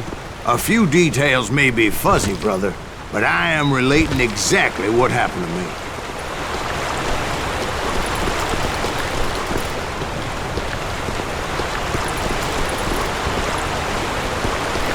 There were dozens of Apache warriors aiming at me from on high. Dozens? Well, maybe not dozens, but there was a lot of them. At least 3 or 4. Well, more than that, little lady.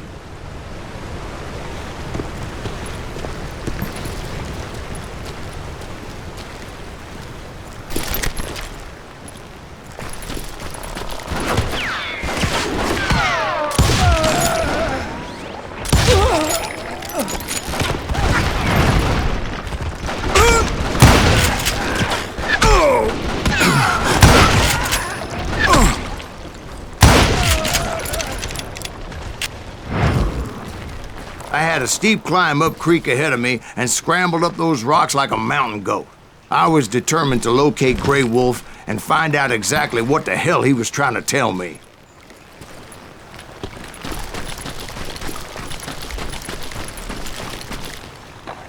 And wouldn't you know it, that crafty son of a bitch led me right into a trap. What kind of trap? Well, son, there had to be at least 100 Apaches surrounding me. 100? God be my witness. Oh, come on. Who are you kidding? Hey, I believe you. Come on, tell us how it ended. All right, but I'm not gonna drag this out. Where were we? You were surrounded by 100 Apache warriors. Well, I didn't take the time to count them exactly, but there were a lot of them.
And in the end, a path appeared before me that I had not seen before.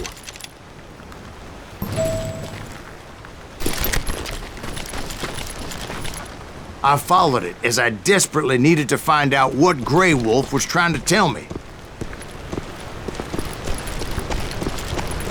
But it was like that son of a bitch disappeared into thin air.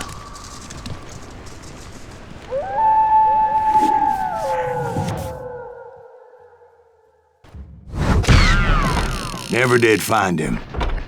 And never did collect my goddamn bounty.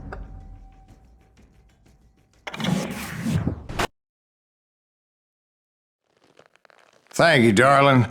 It's interesting how the truth can sometimes seem might malleable, depending upon your point of view. Like how those dime novels make you out to be something you're not? Jack, don't be starting trouble. No, he's right. They do tend to exaggerate. Did they exaggerate your part in taking down the Daltons? Well, I was there in the flesh, boy, so I saw what happened firsthand.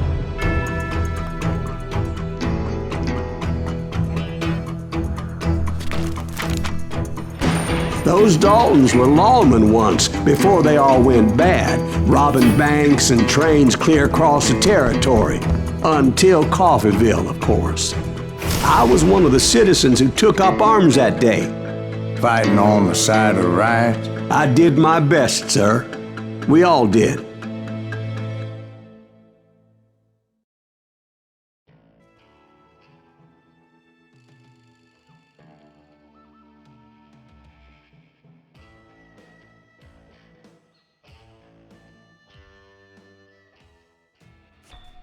It was early morning. One of my friends was a local gunsmith, and he handed out firearms to anybody who'd take one. You see, the Daltons got it in their heads to rob 2 banks at the same time.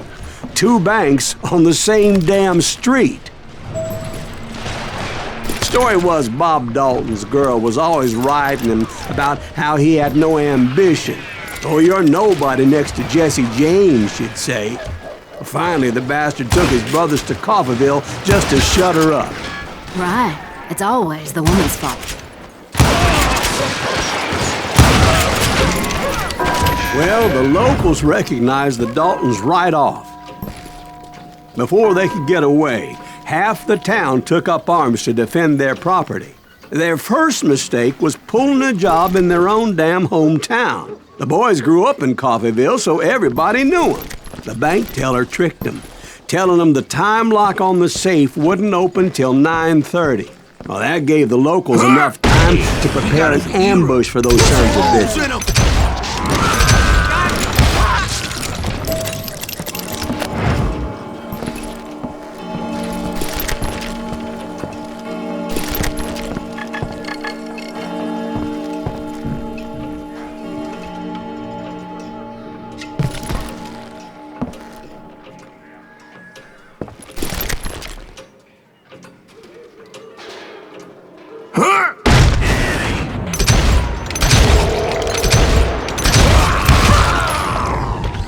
The brothers paid dearly for their stupidity, but everybody knows they had it coming. There's more to it than that.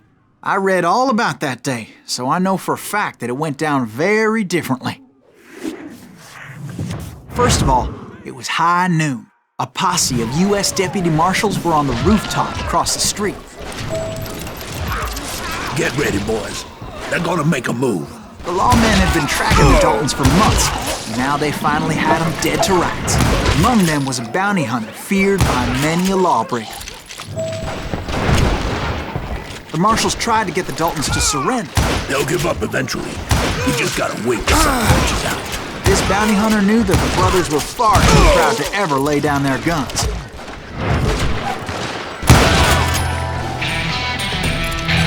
He went in there alone to confront those criminals.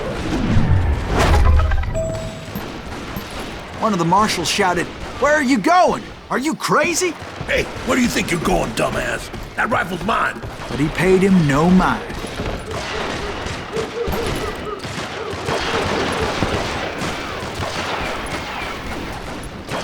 He saw a way to get around to the back of the bank.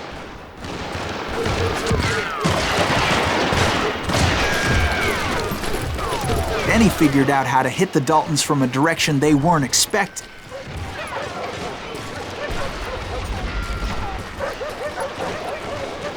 From above. Fortunately, a water tower was right there. A moment later, he was climbing up a steep ladder, laughing at danger as he did.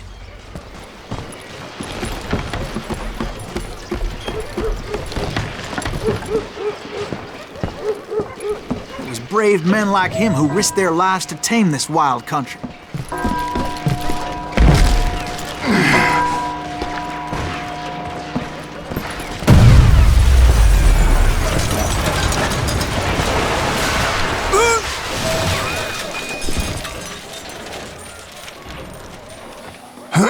We've got company!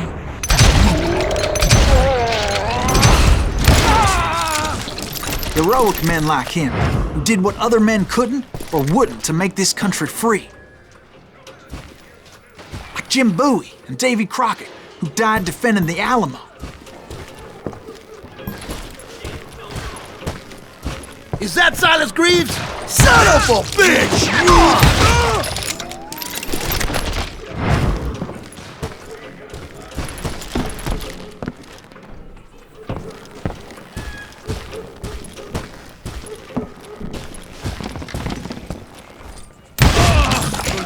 One sorry son of a bitch!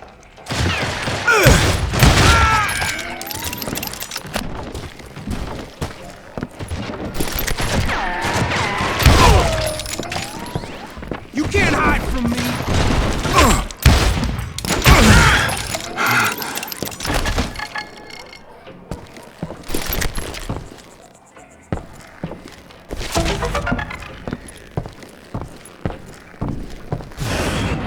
Over there!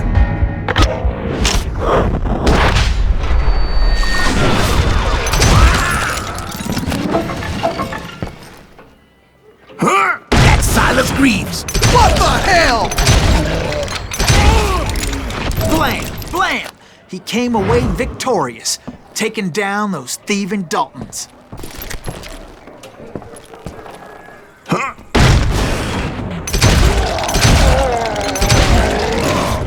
His name was Silas Greaves, and when the dust finally settled, he was the last man standing.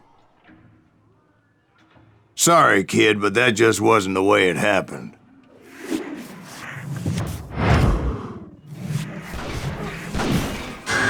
It was early evening, not high noon.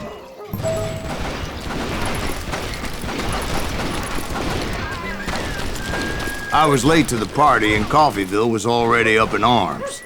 The Daltons blew up a safe and were all set to hightail it out of there. Those pathetic deputies surrounding the bank were dropping like flies.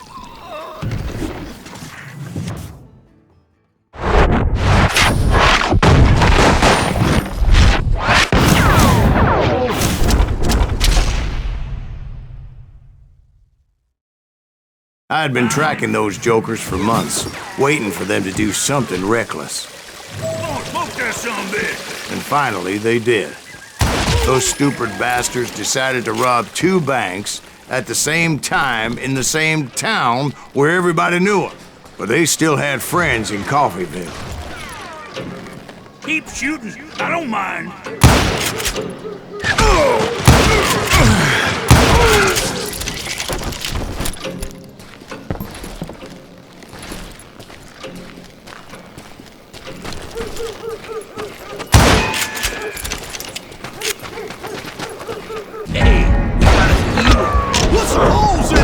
And those friends came after me like a pack of wild dogs, tooth and nail. They were coming at me from all directions. I'm done with you!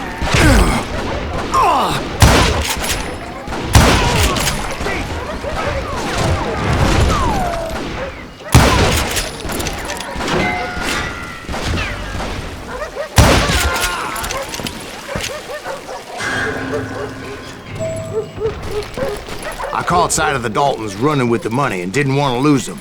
Problem was, they knew the town better than I did. And to top it off, I found myself in the middle of another shootout entirely. Did the Daltons hole up in somebody's house? No, it was the Smiths, I believe.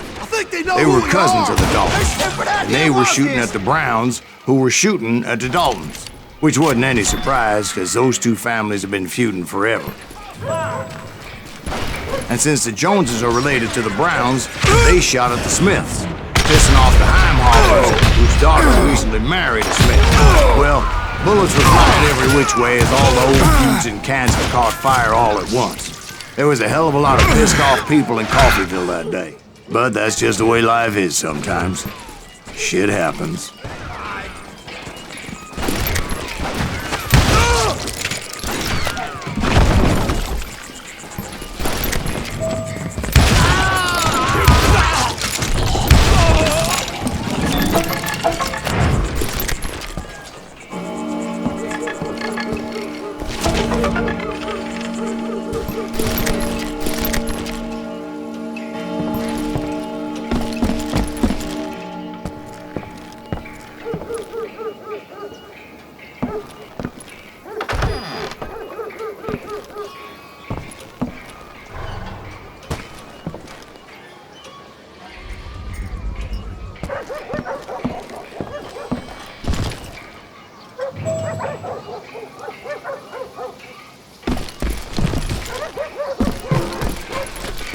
The Dalton boys knew I would never give up. Those Daltons weren't the sharpest knives in the drawer, but they always stood together. They set a trap to slow me down and allow at least two of them to escape. The third brother stayed behind to plant me, just in case that trap of theirs didn't work.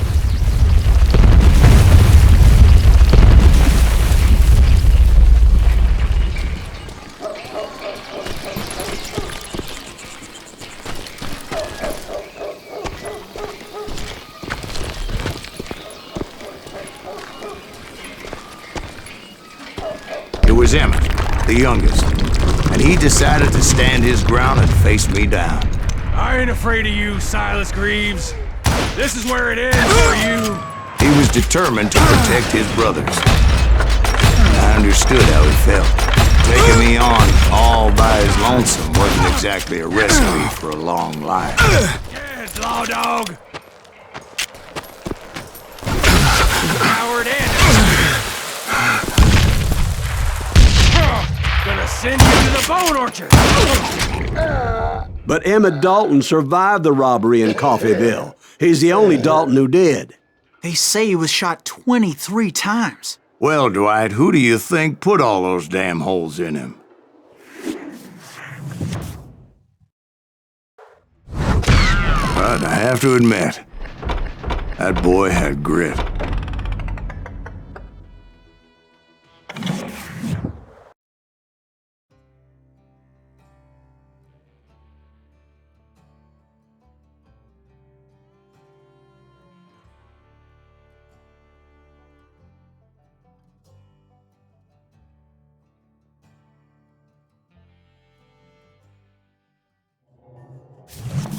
We'll get those suckers! It took me a couple of days to track the Daltons down. They can't get away with this! And in that time, a whole posse of local vigilantes offered to lend a hand. We'll track him to the ends of the earth. They seemed as determined as me to find those outlaws. But as we headed into those swamps, it was like I had my own private army. There was no way those boys were getting away this time.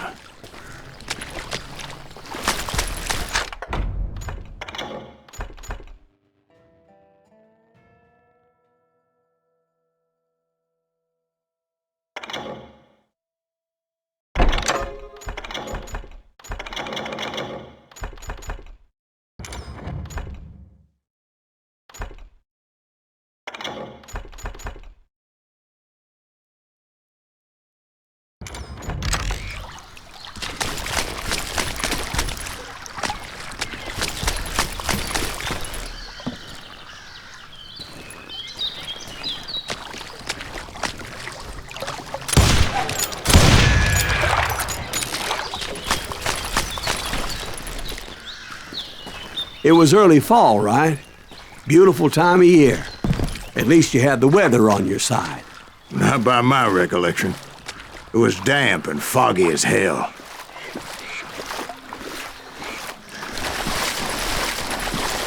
It was tough to stay on a true course, so we kept an eye out for landmarks.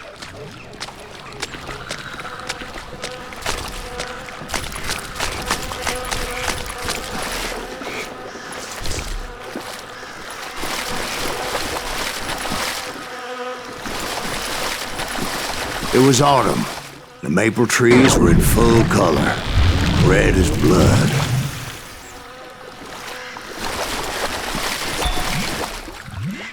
The rains that year were torrential, so the whole area was flooded. The vigilantes had spread out wide, and pretty soon I couldn't see anybody.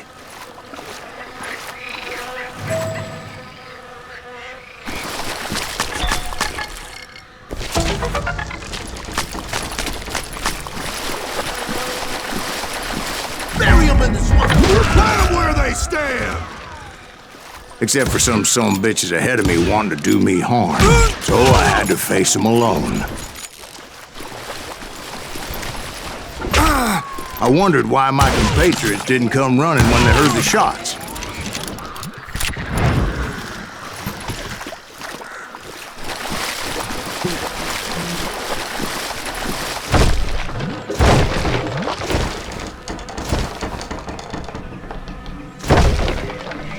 So did you find the Daltons? Not yet, but I did have the questionable pleasure of meeting a few of their friends.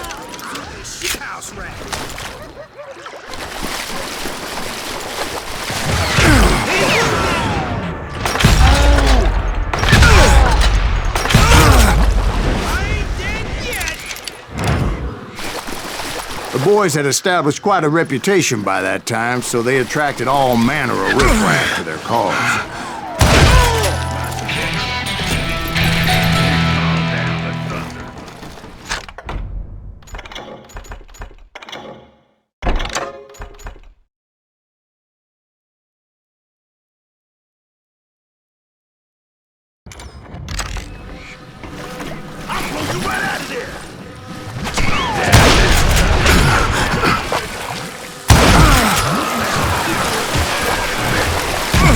Point being, I was under serious attack.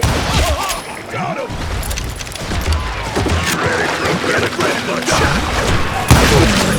And my reinforcements was nowhere to be seen.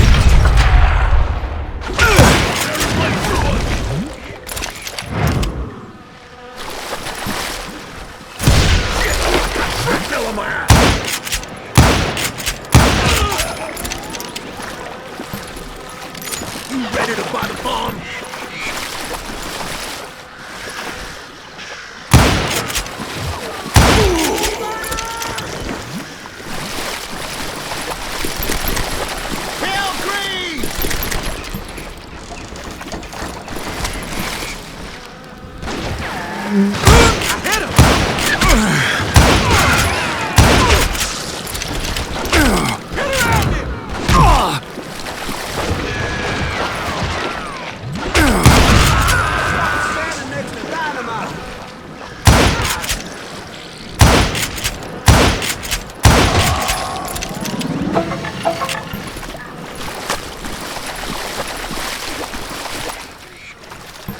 But luckily, a barn materialized as if right before my eyes. I scrambled up top to get a better view.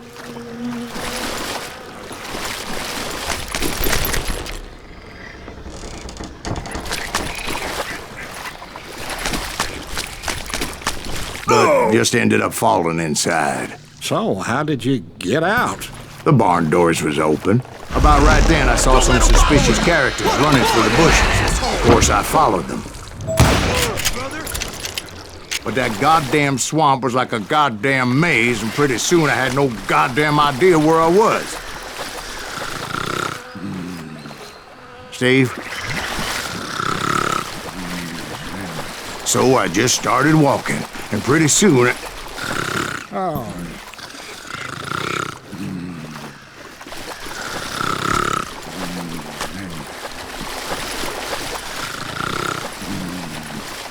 Steve?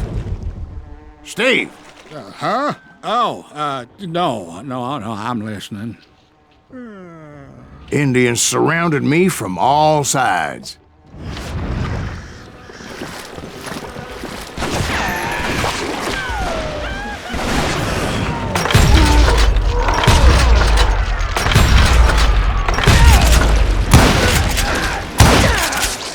Indians?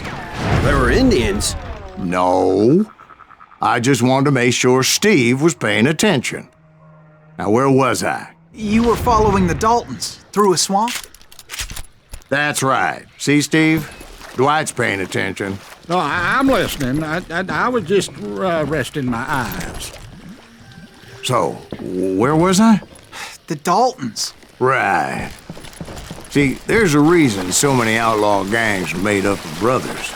Being a brother is a very sacred thing. It's a bond like no other.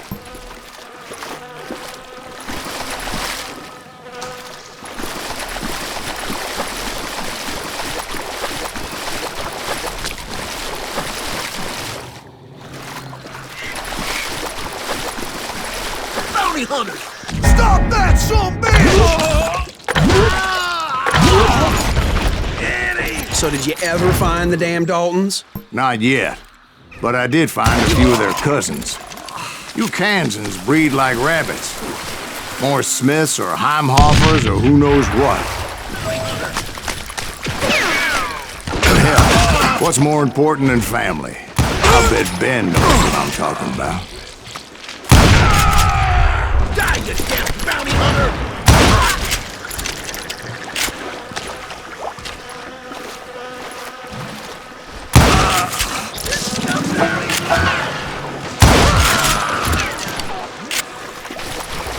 Bury him in the swamp! He's hurt now!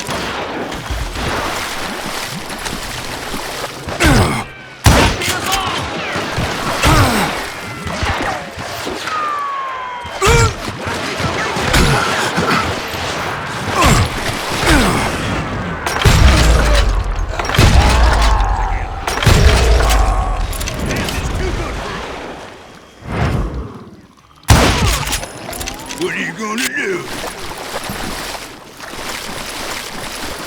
Oh, now what?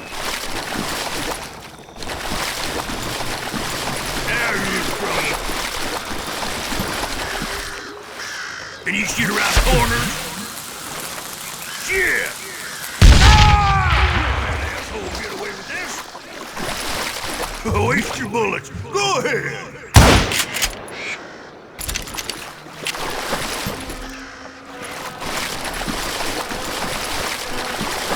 Come on, smoke that sumbitch!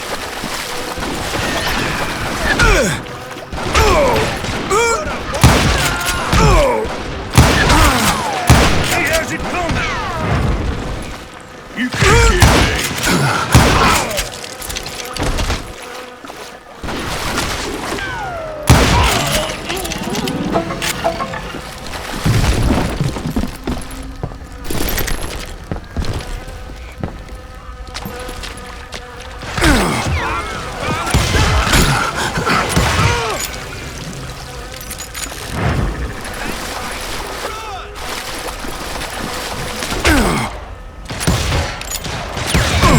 Shot, son of a bitch!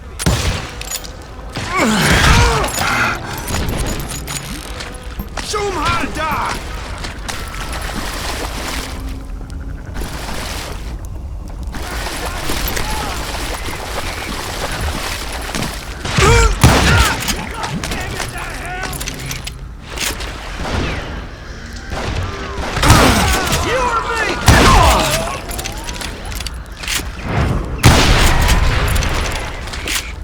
Ready to meet your maker. Die! I knew those Dalton boys were out there somewhere, standing together against anyone who would threaten them.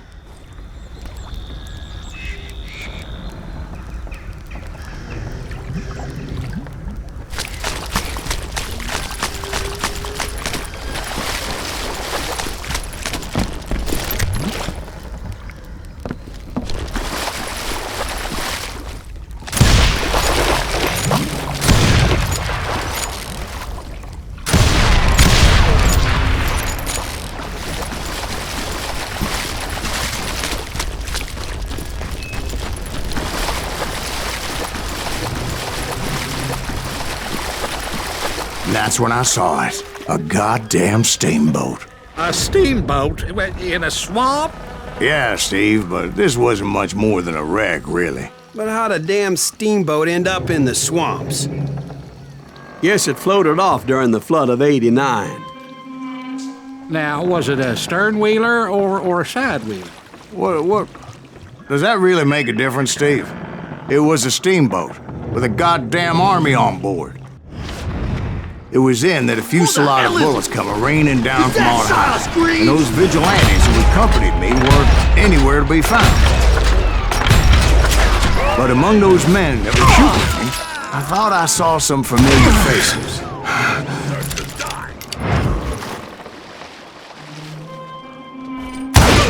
Let's see if that chicken can fly.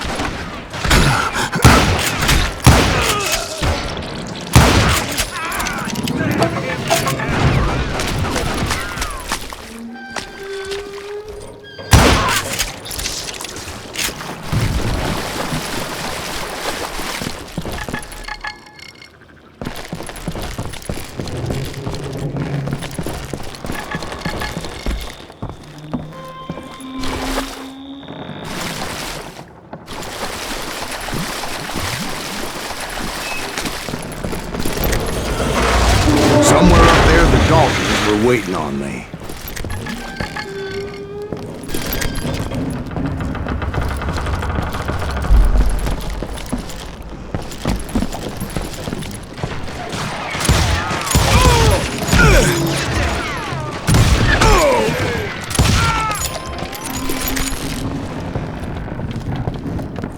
Sounds like you don't give up too easy. That's the kind of man I am, Ben.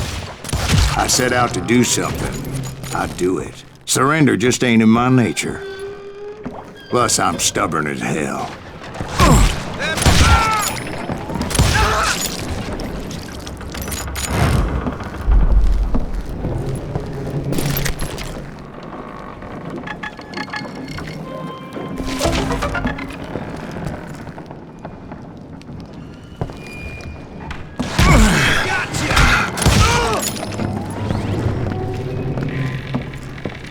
Yeah, you know you can't beat me.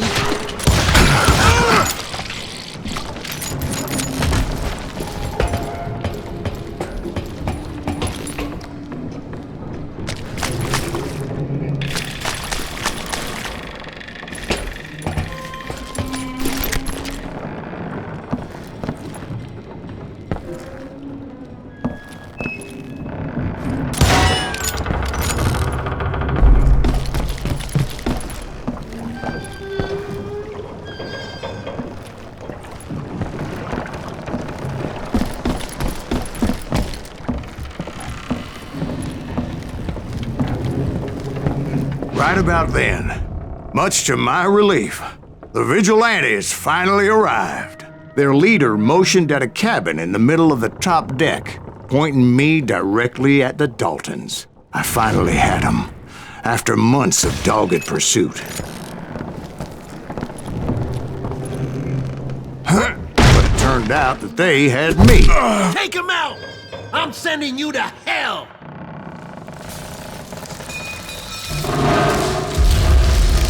The Daltons had played me like a fiddle. Apparently, the vigilantes were on their damn payroll. They didn't just want to shoot me. They wanted to burn me alive. But finding my way out of a burning labyrinth proved to be quite a challenge. It was a riverboat, right? I mean, it's not like it was a goddamn ocean liner. Oh, yeah, but I was in a fight. Did you hear about that ship that's gonna launch next year? Largest one in the world. You're talking about the Titanic. If you ask me, it's too blessed big. I don't think it'll even float. So anyway... Don't be stupid, Steve. They know what they're doing. They say that the Titanic is unsafe. Oh, God. But getting back to that steamboat, how'd you get off it, Mr. Grease? I took in a lot of smoke that day, so I admit my recollection might be a bit hazy. But somehow I managed to finally disembark. I was coughing up smoke and pretty damn pissed. I was done playing games with those boys.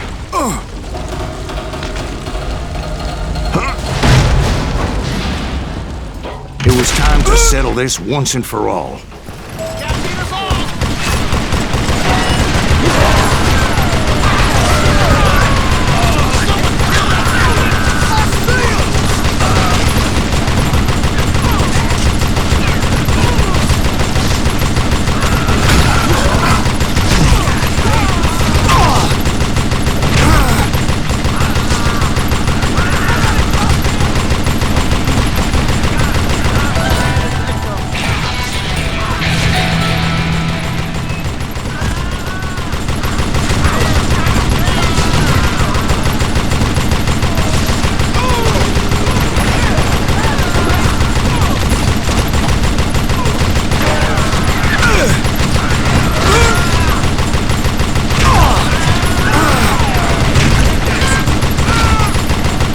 Bob and Grad weren't about to come at me one at a time. They were in this together. Two brothers side by side, determined to take me down. Confident that this time the odds were on their side.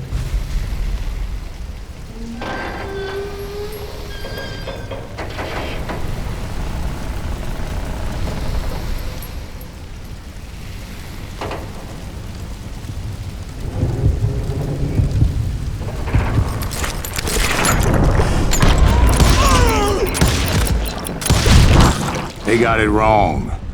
A sad end for those two. If they'd only known that Emmett was still alive despite his wounds. Paroled 14 years later, he moved to California and sold real estate and lived off the legend of that fateful day. And the tragic death of his two brothers.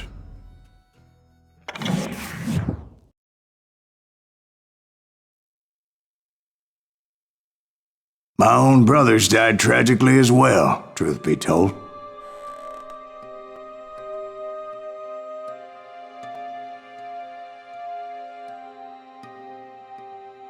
It was 1868, and me and my older brothers were pulling a tidy profit running cattle into Juarez, Mexico. One night after my brothers retired for the evening, I found a little poker game in a cantina with a couple of cowboys. And I just couldn't lose. I even won an old Spanish coin that had to be 100 years old. Well, I was mighty pleased with myself the next morning as my brothers and I rode for Texas. But before we crossed the border, those cowboys caught up with us. It was Johnny Ringo, Roscoe Bob Bryant, and another asshole named Jim. They wanted their money back and everything else we had, including our lives, as those boys didn't want us coming for them later. Bob put that old Spanish coin in my mouth and said, "I won't have it said that I left you with nothing, boy." Well, those horses bolted, and there we hung as those bastards rode away. The branch finally snapped under the weight of the three of us, but being my older brothers were bigger and heavier, they were already dead. And right then I swore to myself that I would avenge them. Ringo you know about. But Bob eluded me, until I heard he was riding with the Wild Bunch.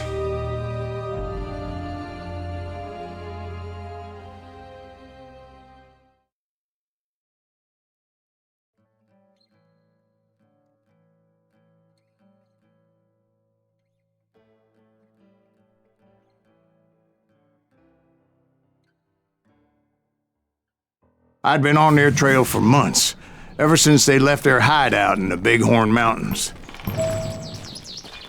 Led by Butch Cassidy, they were a loose association of outlaws who robbed banks and trains from Colorado to Montana. Among them was the Sundance Kid, and that murderous hombre I was tracking, Roscoe Bob Bryant. Were you a part of that giant Pinkerton posse after the Wild Bunch?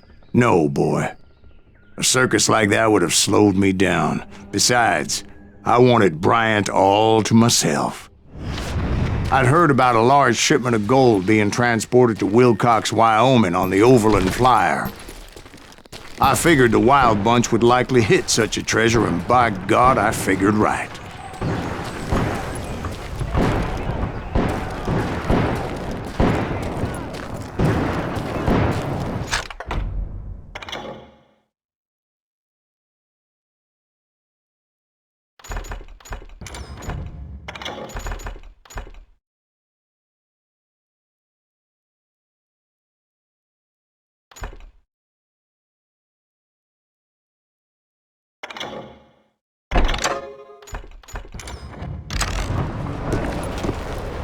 They blew the bridge with the intention of forcing the train to stop. Well, I assumed the Wild Bunch was likely in the still intact part of the train high above, so I had no choice but to make my way up through the passenger cars dangling down. I was determined to make that sumbitch Bob pay for what he did to my brothers.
Ears are still ringing from blowing up that bridge. What'd you say? Well, I made my way off unscathed and came upon a few members of the gang and had no choice but to dispatch them. From there, I had to negotiate an even more precarious route.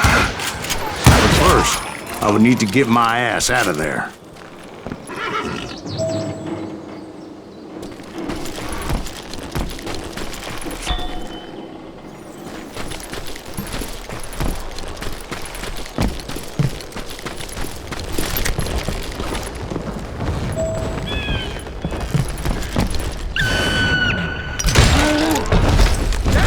Jumped from the frying pan into the fire as the train was clearly fixing to fall. I had found the gang, but in order to find old Bob, I needed to fight my way forward past a whole passel of desperados. Outside, inside, any way I could, I made my way towards my prey.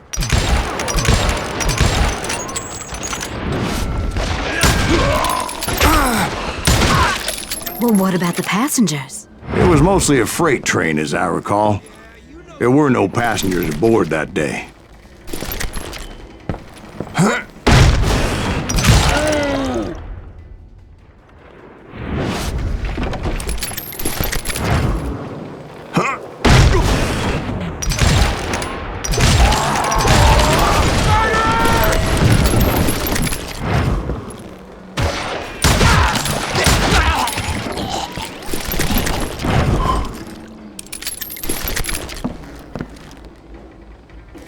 As I mentioned before, I am not fond of heights, but I was too busy dodging bullets to worry about falling to my death. Odds were I was likely to die that day anyway, so I was determined to take down as many of those bastards as I could. You can't hide from me!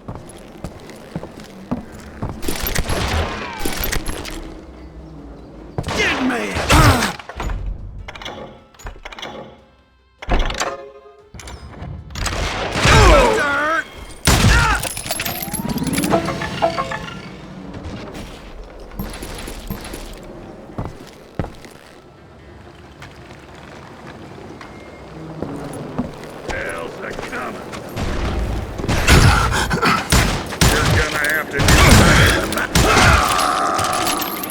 Times it was like shooting ducks in a shooting gallery.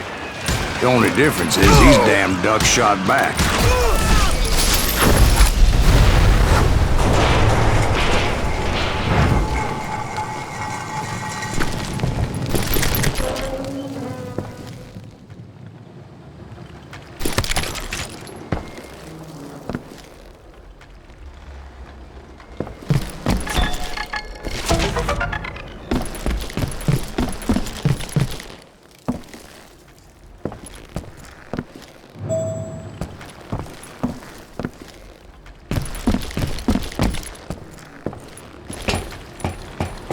I kept hoping the law would show up and give me a hand. You mean like that giant Pinkerton posse that I read about? Did they come riding in, guns a-blazing to help?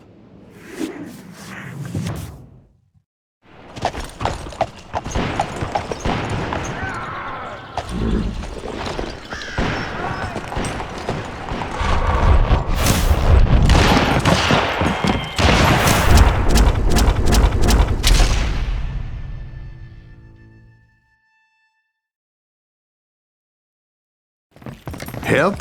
From the Pinkertons? No, son. I had to fight the wild bunch all by my lonesome. as usual. Who the hell is that? God damn it! He's mine! Take cover! Retreat! Retreat!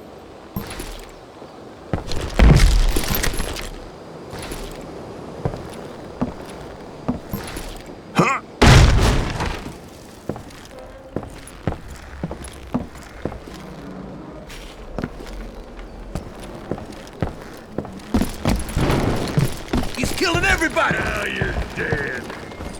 Kill us all! Wounded grizzly.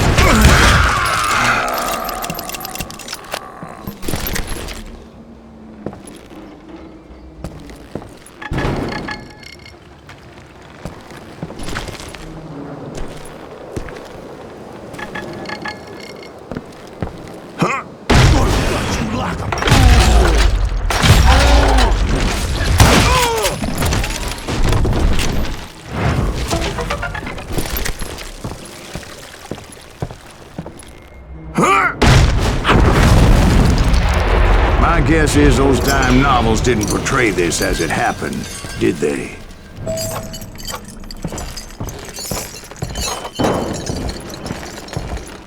Only a few stragglers were left, and I had to cut them down pronto if I was going to stay on old Bob's trail.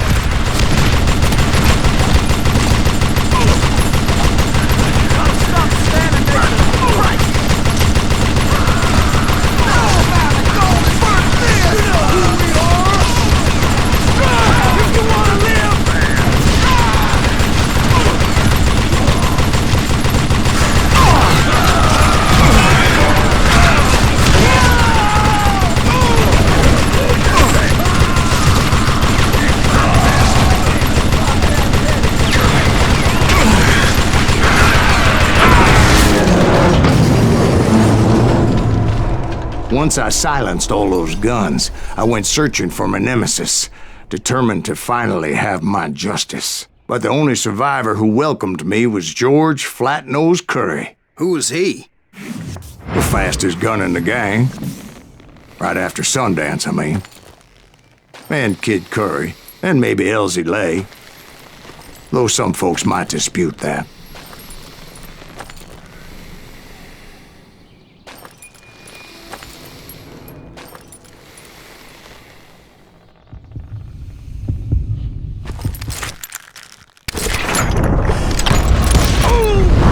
On that very same day, Butch Cassidy and the Sundance Kid decided to leave the Wild Bunch behind and decamped for South America.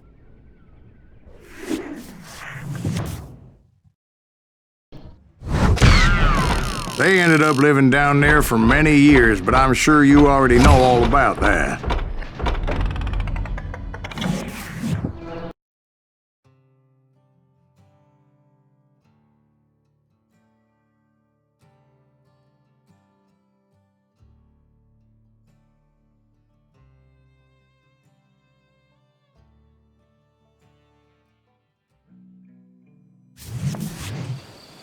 I tried to find Bob Bryant, but it was as if he'd disappeared.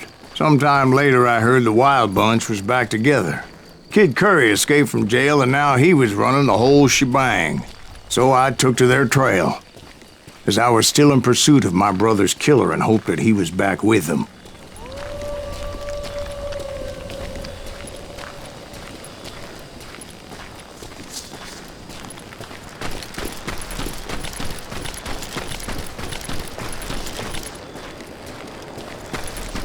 That Kid Curry's kinda crazy, ain't he?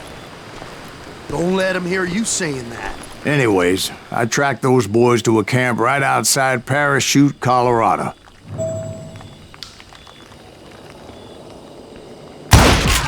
Who's shooting at us? We're under fire! Being outnumbered, I didn't bother with a warning shot. I just started taking those bastards down.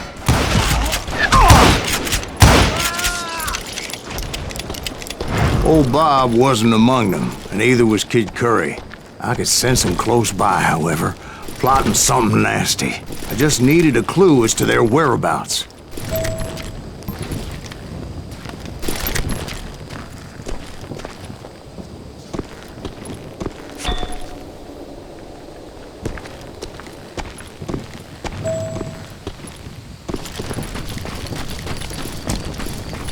and I found one. A map with their bold plan clearly marked. This time they were fixing to blow up a train trestle. Property of the Union Pacific.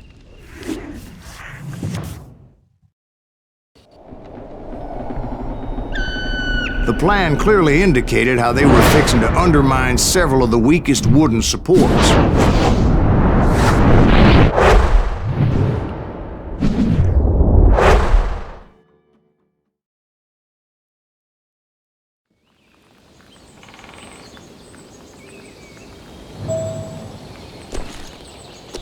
Kid Curry was considered the wildest of the wild bunch. It was said that he fathered 85 bastard children, though some say it was only 5.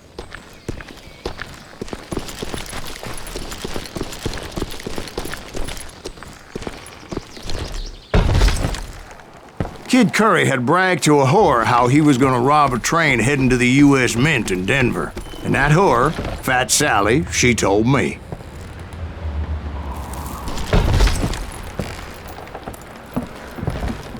The bridge was rigged with dynamite, so I decided I'd best be careful confronting those bastards.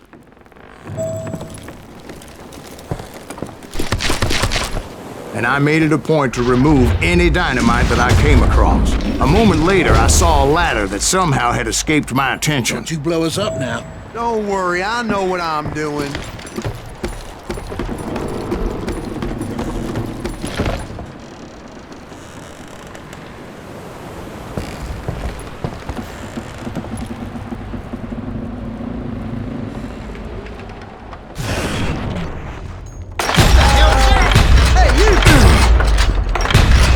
Wild Bunch did not take kindly to my presence and attempted to blow my head off. It appeared the kid had found a number of new recruits to bolster their ranks. Guess there's always desperate men willing to trade their lives for stolen treasure.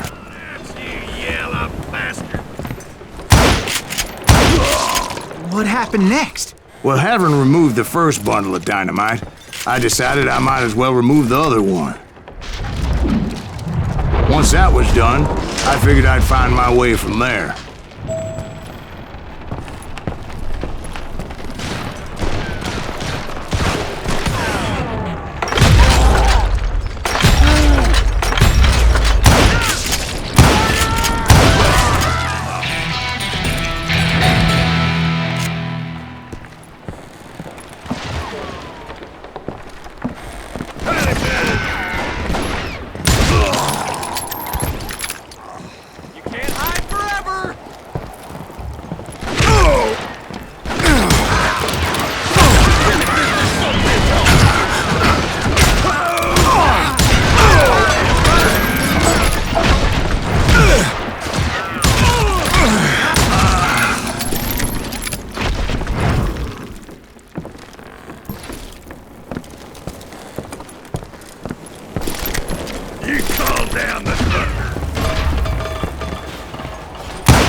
So, what happened then? Had to remove more of that damn dynamite.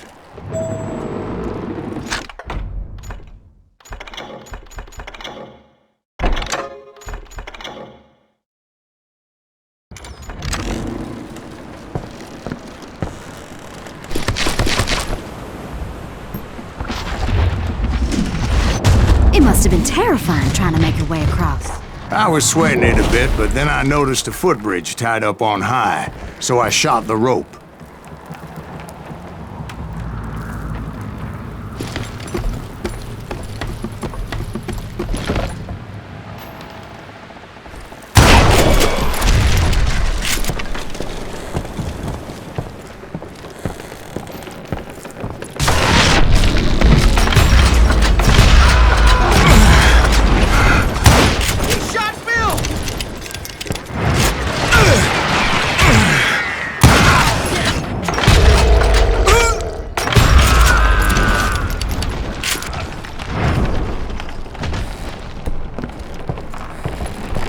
So that was all the dynamite?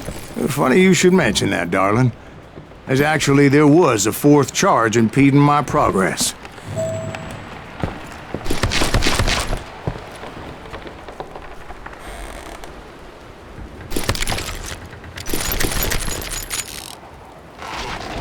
Once I removed it, my path was pretty clear.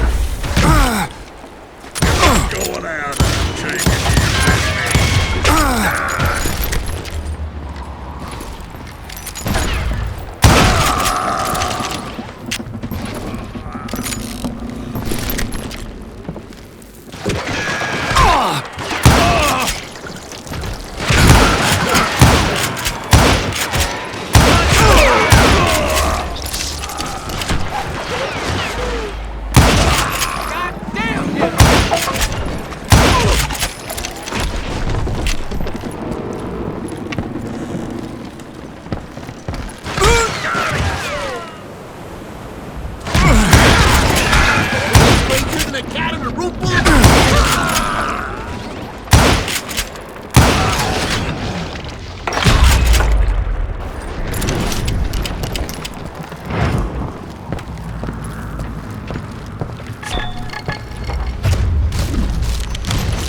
So I proceeded onward and realized that that way just wasn't gonna work. I needed an alternate path forward.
Luckily, I found a cave, and as I made my way back to the bridge, I saw something that concerned me.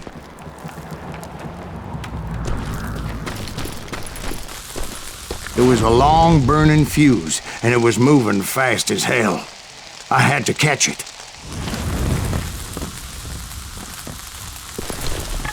Run! The burning fuse was so damn quick, I had to run like the wind. I almost had it, but no. Thought I was gonna have a coronary when I lost sight of those sparks. My heart was pounding like a sledgehammer.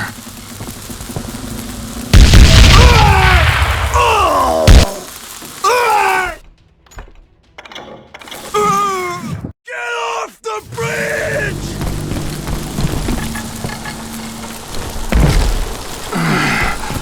I knew that failure meant boom. Then, finally, at the last moment. Whew. Of course, I was successful, or clearly I wouldn't be talking to you folks here today. Naturally, I removed the last dynamite charge. Well, it was a touching reunion.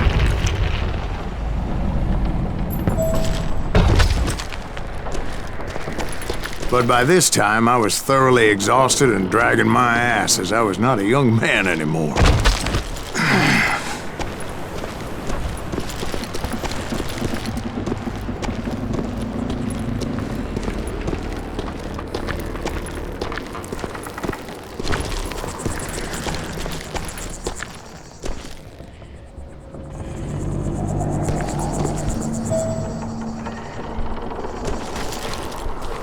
Kill that SOB! Make him bleed! Send him to perdition! Finally, I found those boys. Or more precisely, they found me. Disgracer! Curry asked me! Nuttier than a damn fruit! Shoot him in the head!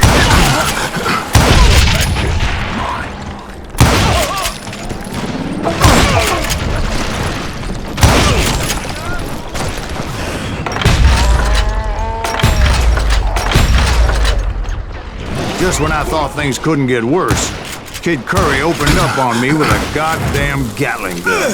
It was hidden in this tunnel and pretty well shielded.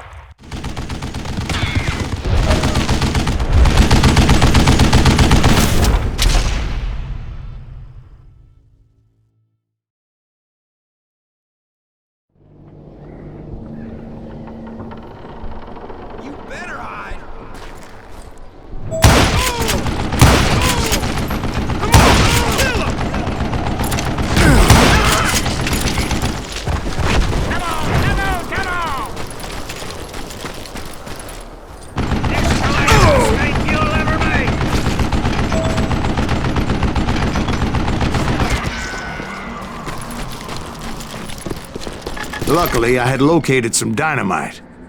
I still, however, had my work cut out for me.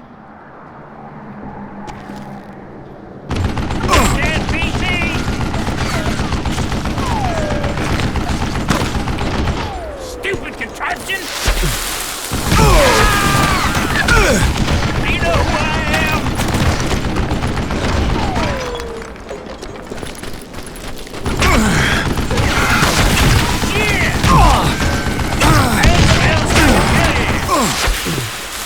It's not fair!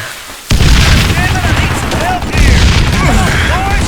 Figure some bitch out! Time for you to die and die! Flank this cocksucker! Move it, boys!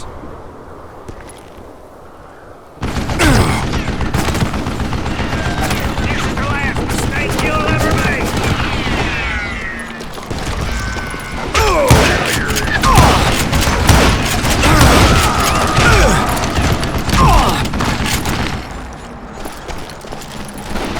Catch him in the crossfire!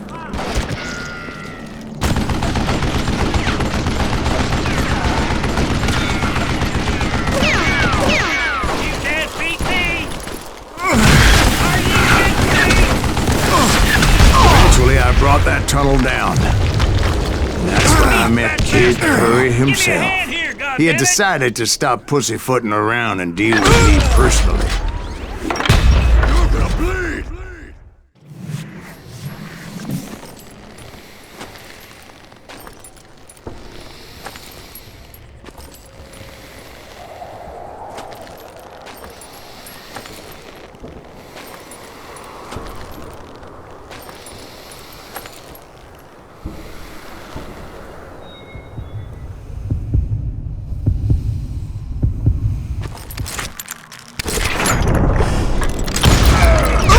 Fast as he was, I was just a bit faster.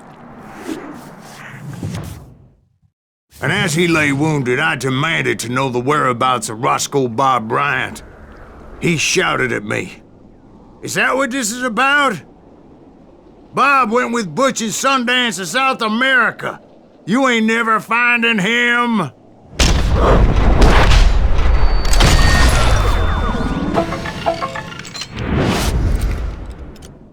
Those were his last words.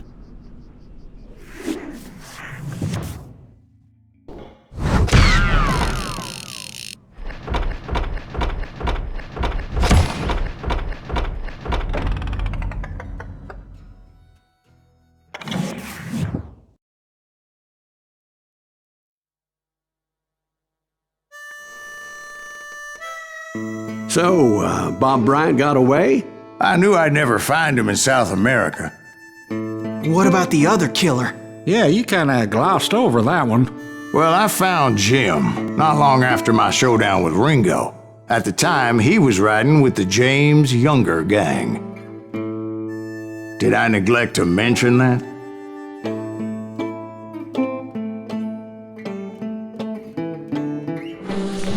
Jesse James? The greatest outlaw who ever lived? Jesse and his kin rode with Quantrill when he raided Lawrence, Kansas, and killed near 200 people, boy. Nothing great about that. And from there, him and his brother went on to rob banks and trains from Kansas to Missouri. Which is why there was such a rich bounty on their heads. 40 grand for both of them, dead or alive. That's one hell of a payday.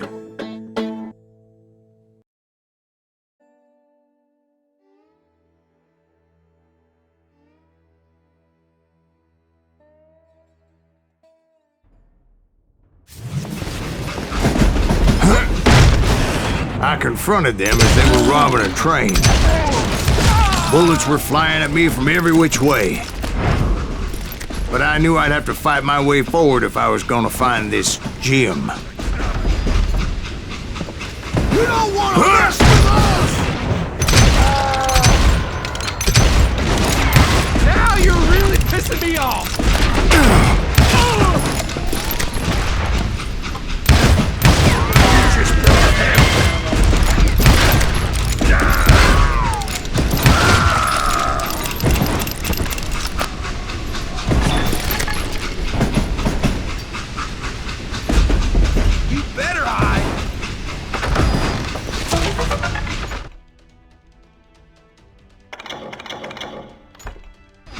Shoot that stupid son of a bitch!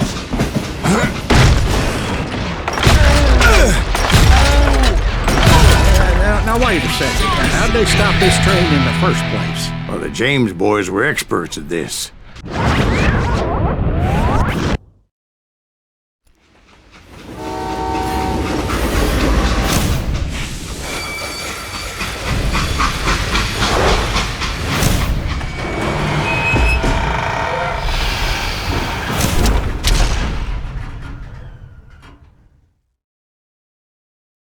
They hopped a freight train, having heard there was a big payroll in the express safe.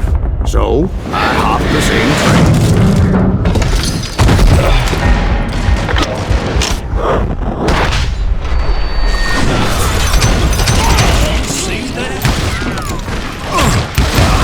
The James Younger gang was decimated after that little fiasco they had in Northfield, Minnesota. So Jesse needed more men and took on the killer I was after, along with a host of others. I was hoping to find my man and put a bullet in his head. Climbing around that train, I must have swallowed 100 damn bugs before I reached James that... Younger gang pulled the first train robbery west of the Mississippi. Sounds like you hold them in high regard. Everyone knows they were the most famous outlaw gang ever. And you took them all on by your lonesome. Again. I'm finding this all a little hard to swallow, friend. Well, maybe you need to wash it down with some whiskey. By the way, did I mention that train was flying down those tracks like a bat out of hell? You murderous bastard!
Anyway, excuse me, Ben. Where would I find the gentleman's facilities?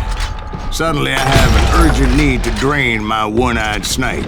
Well, I've had more than a few drinks, and I've been sitting here for quite a spell. Right through there. Let me show you.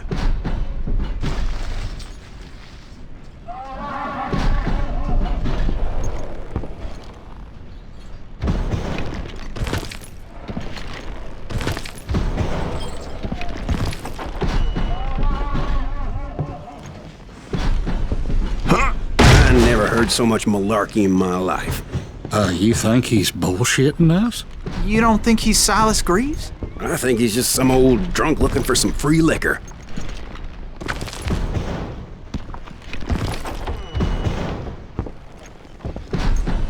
I don't know, Jack. I think I believe him. You don't think he met Jesse James? Oh, you gotta be kidding me. That story makes no sense at all.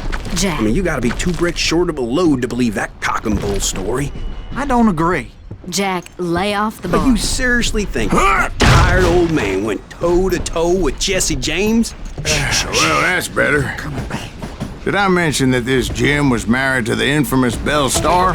Of course, I didn't learn that until later. Anyway, I made my way forward the best I could. Around the sides, over the roof.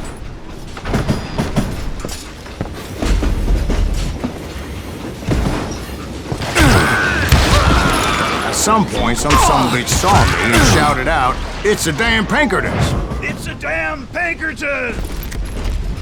Now, I never worked for that lightning cocksucker, but I guess they assumed I was one of his assassins.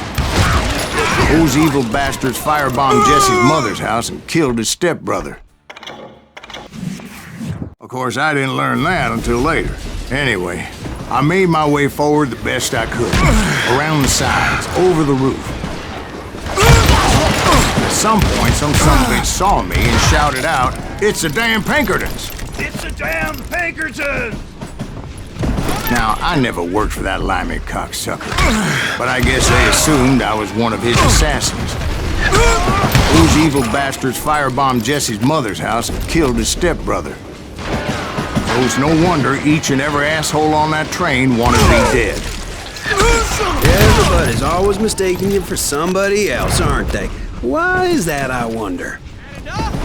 Don't rightly know, Jack. I'm just telling you how I remember it. I bet you are.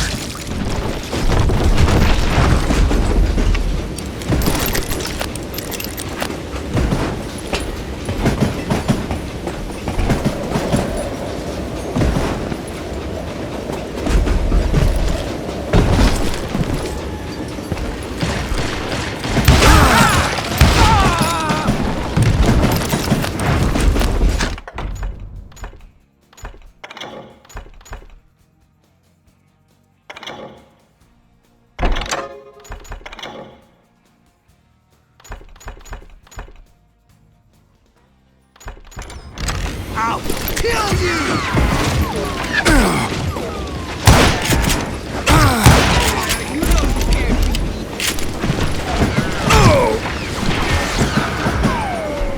I came across a flat car piled high with logs and had to come up with a creative way to make my way forward.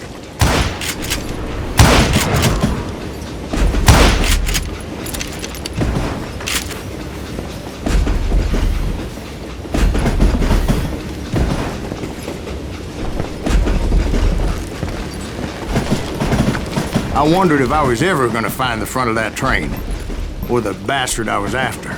Right about then, I was attacked by some asshole on a Gatling gun. Yeah, seems like you run into a lot of them. Asshole? Gatling guns. Yes, I did. Now, I don't remember how I took it out. It was either a bullet or dynamite. Where would you find dynamite? Does it really matter, Jack? You're messing with the flow of the story here.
I was looking for Jim and shooting any son of a bitch stupid enough to get in my way.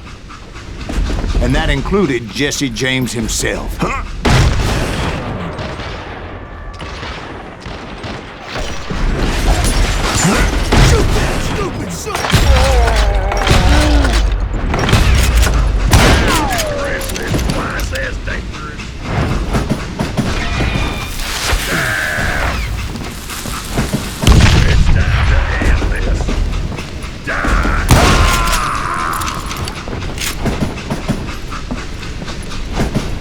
There sure were a lot of men determined to die that day.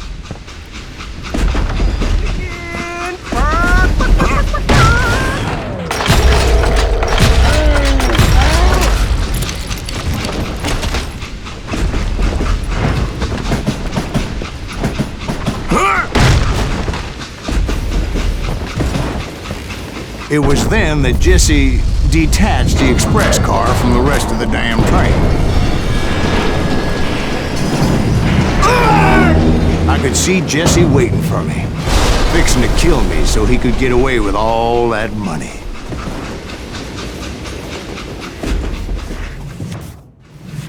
You had a showdown with Jesse James?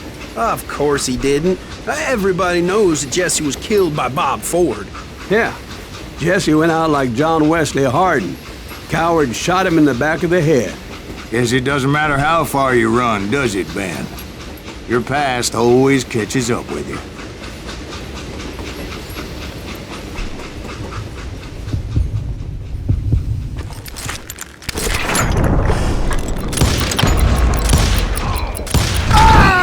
Yeah, I didn't kill Jesse James.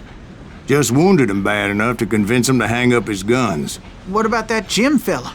What happened to him? I figure he was up front with a gun to the engineer's head. That bastard slipped away again. I'll tell you how I got him. But first I need to wet my whistle.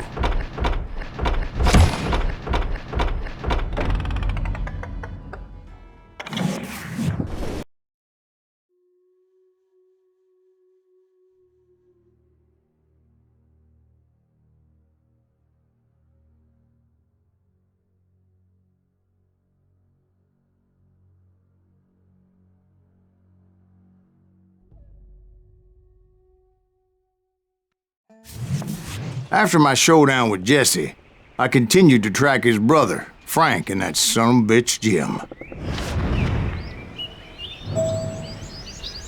I followed those bastards into the high mountains as they were going to ground. What mountains would that be? Somewhere in the Ozarks, I believe. A perfect place to hide out from the authorities.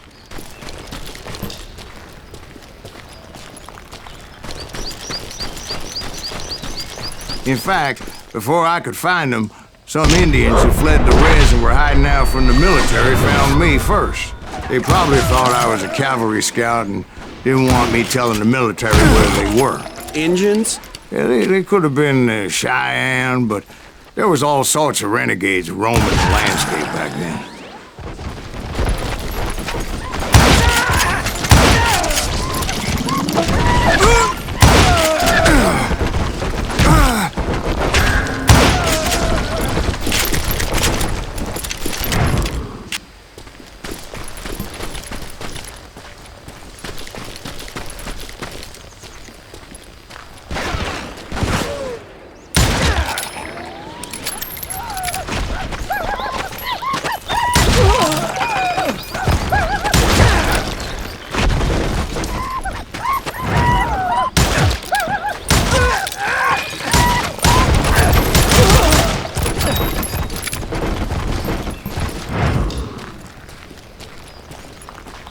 Hey, how about another whiskey, Ben?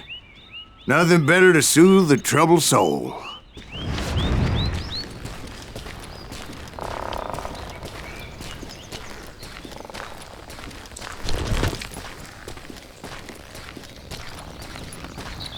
Now, where was I? Indians, right. I had more than my share of run-ins with the redmen. Like that time... Did I tell you about Grey Wolf? Yes, sir. You did. Ah, of course I did. In fact, I can still remember that old medicine man's words to me. Jesus Christ, we're back to that again. You carry great darkness in your heart. It will claim your soul. You will come to this place again and kill many more men.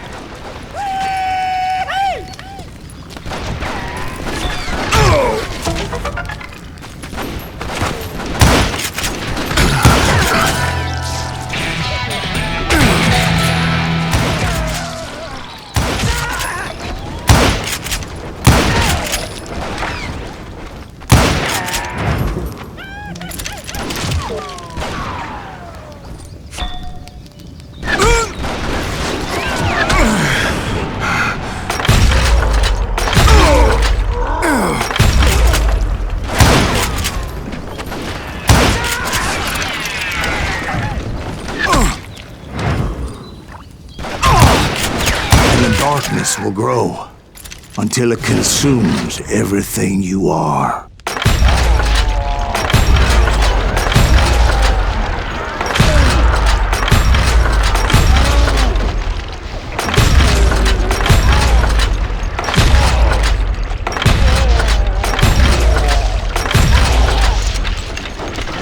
So, did you ever find him?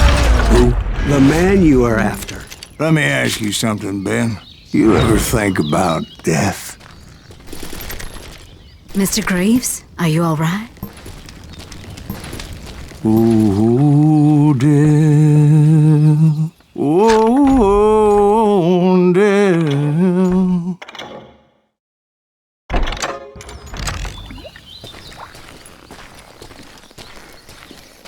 Won't you spare me over till another year? What is this that I can't see with ice cold hands taking hold of me?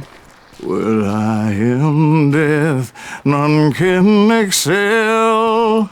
I'll open the door to heaven or hell. Oh, death. Oh, death, won't you spare me over till another year? Oh, death, won't you spare me over till another year? So are you gonna answer the question?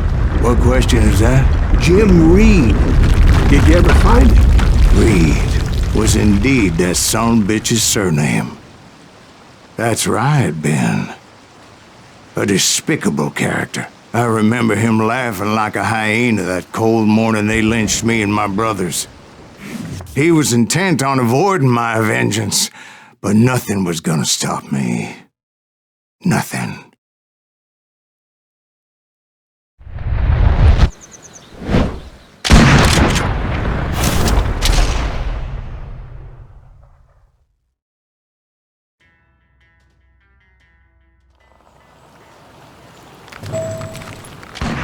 I finally did track those outlaws down. They had long rifles with scopes and were well positioned to pick off any poor soul who came anywhere close.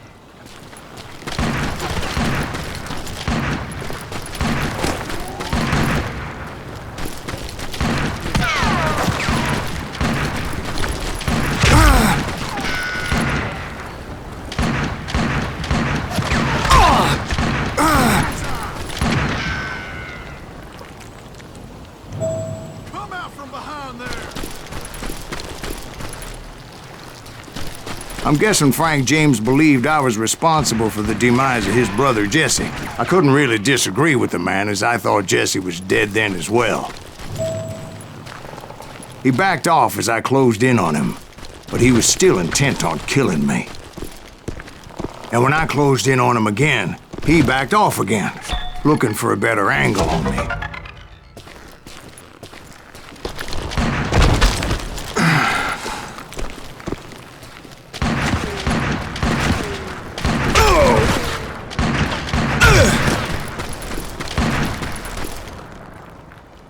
Hell, I can't fault Frank for wanting his revenge, as I was there for the same damn reason myself. At this point, I'm guessing you think Silas Greaves is a worse murderer than Jim Reed ever was. No, sir.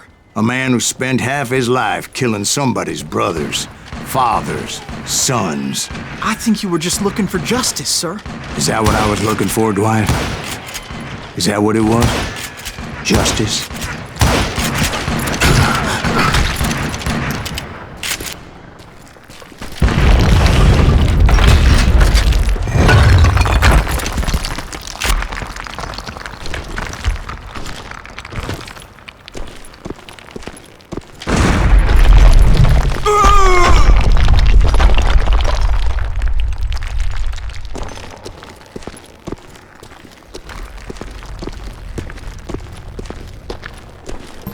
Isn't that why you were hunting the James gang? The James gang.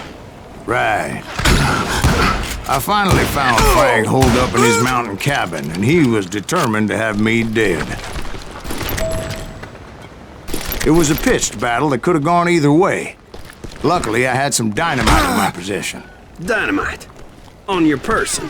A few sticks, just in case. It's always good to be prepared. Right. I'm just laying out the facts as I remember them, Jack. That son of a bitch! Take him out! He's just one man! Want that bastard dead! Down there! Come here!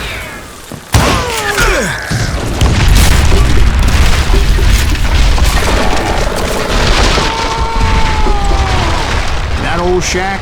Well, it went tumbling right off that cliff. With Frank James still in it? Yes, sir.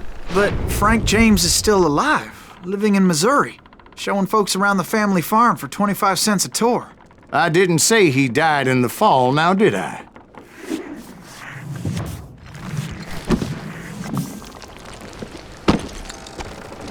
I'm done with this damnable outlaw life! Kill me, don't kill me, do what you will! At this point, I just don't give a shit. I explained to Frank that I had nothing against him personally and that I was looking for someone else. You want Reed? Have at him. I never did like that bastard. I am done here. We parted in peace as Frank pointed out the path to my prey before making his way back down the hill.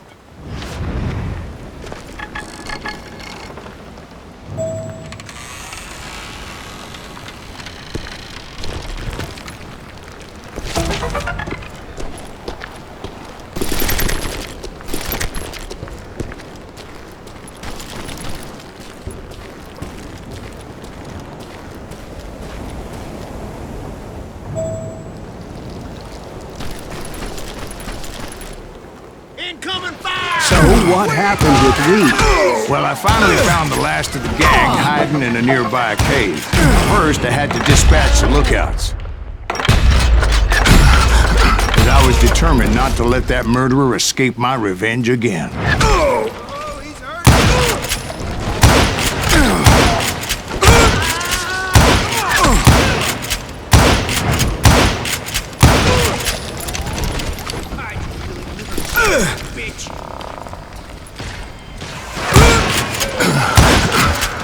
Rather than wander in willy-nilly, I decided it would be better to smoke that sumbitch out. "Hey, Reed!" I shouted. "No wonder you're so ornery.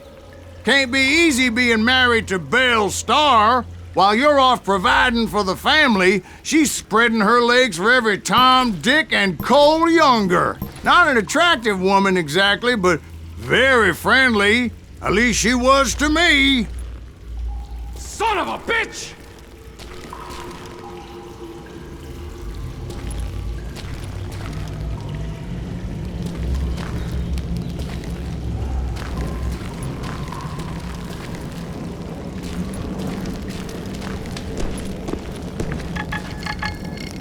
It was then that the last bunch of bandits jumped out of hiding. Why won't this asshole give up? Would someone please kill him?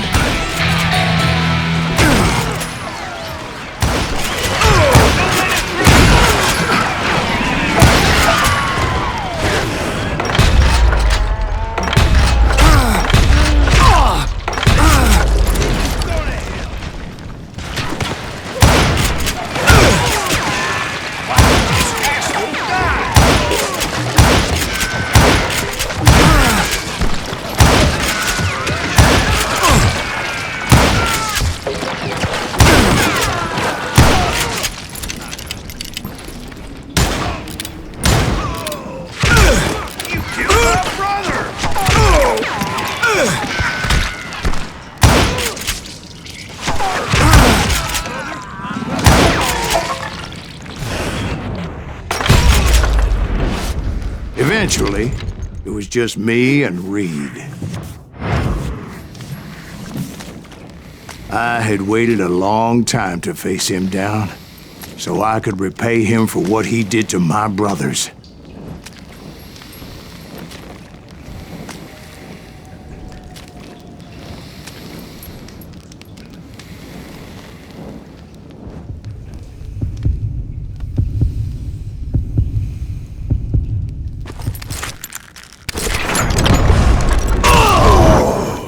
And repay him I did.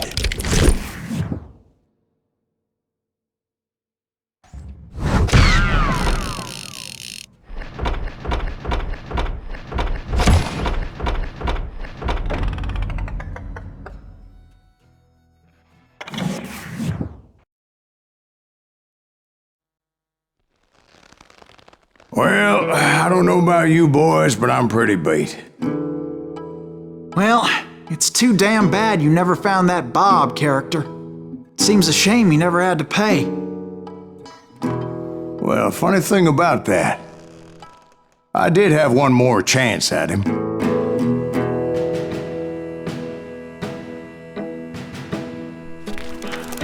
Six months ago, I heard that Butch and Sundance were back in the States and had gathered up some of their old gang.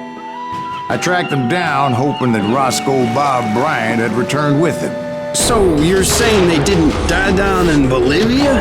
That's what I'm saying.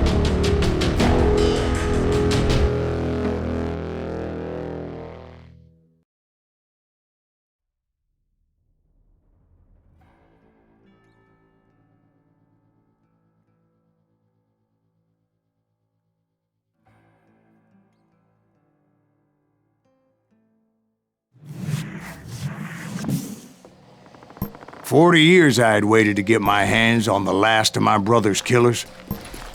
Not even an army of demons could have stopped me now.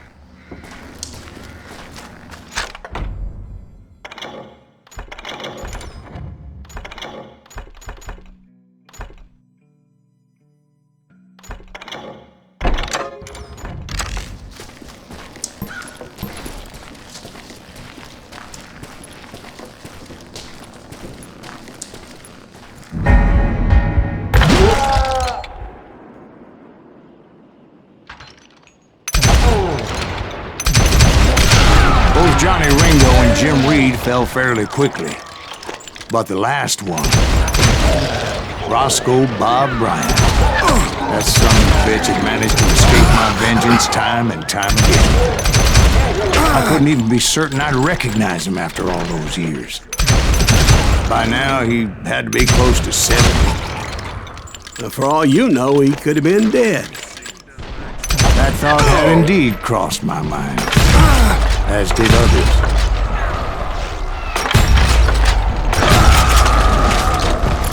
For instance, did my thirst for vengeance turn me into something worse than the man I was after? By this point in my storied career, I had killed more men than Bob Bryant ever had. I was furious as hell at that bastard for making me who I am. A man with no family, no friends, no purpose except shooting Bob Bryant dead.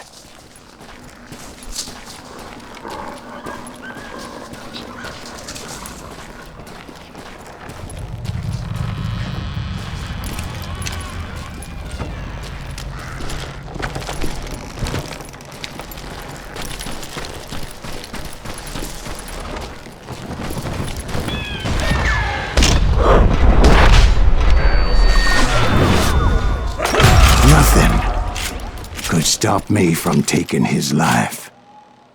I'd been after that killer forever, from the time I rode with Billy the Kid. But that chapter of my story you already know. Chapter of that fairy tale, you mean? Suddenly it was 1910. There I was, an old man roaming a ghost town dead almost 2 decades.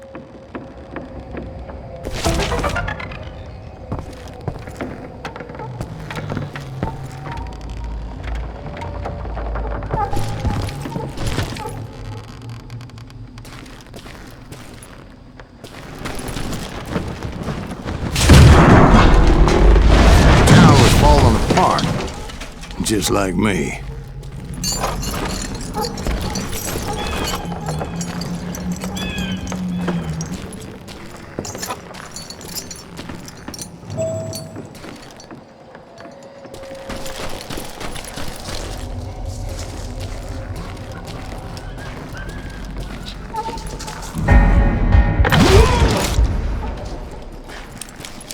But I wasn't about to call it quits.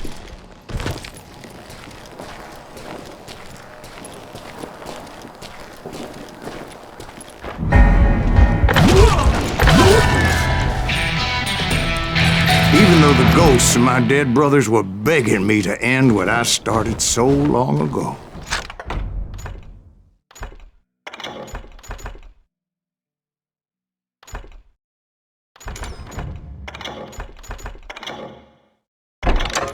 Mr. Graves, are you all right? Would you like some water? The Wild Bunch knew I was there. They were after a treasure they had hidden before they fled, buried in the grave of a dead amigo. Some folks think the town is haunted, so they figured there wouldn't be many people poking around.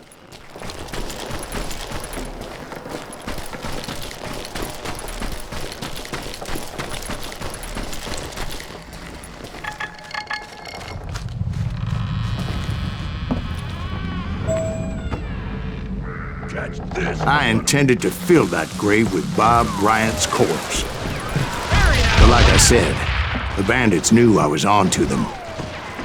They lured me in and hit me with everything they had. Who the hell is that old man?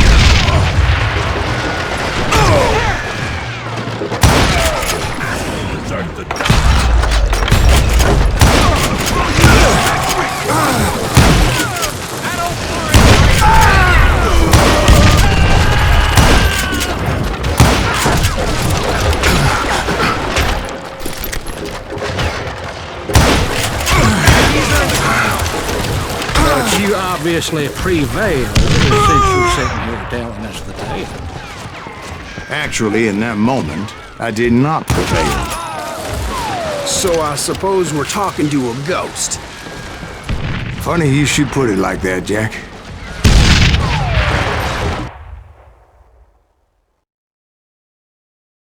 Because when I woke up... From the dead? There was silence all around me.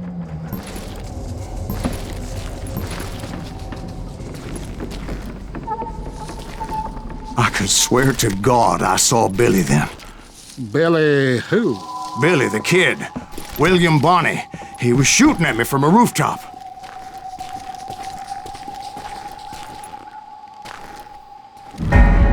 Here, there, even over there.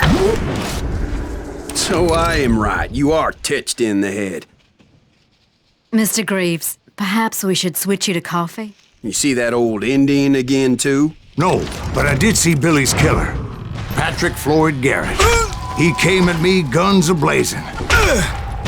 But I knew that old war horse had died 2 years before. I wondered if maybe I was dead too and confronting the ghosts of my past. Perhaps all my sins were coming back to haunt me and drag me down to perdition.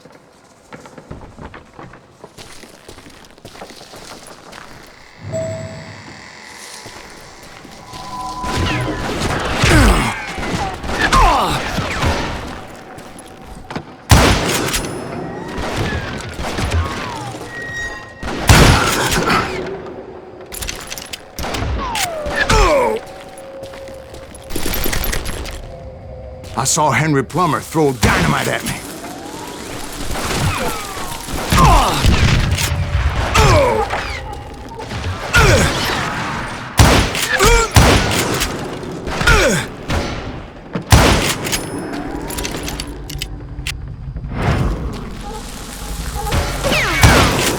And in the gates of the cemetery, I saw John Wesley Hardin, just like I remembered him.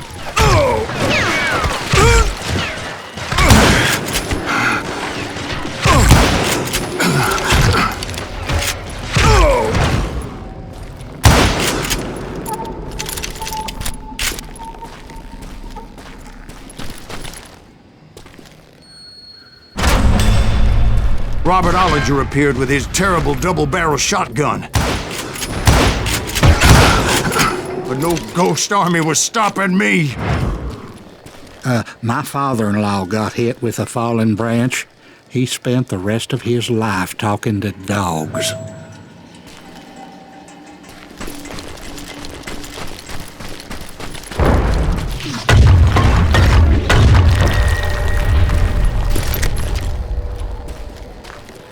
Newman Hayes Clanton, William Brocious, John Peters Ringo, they all wanted me dead.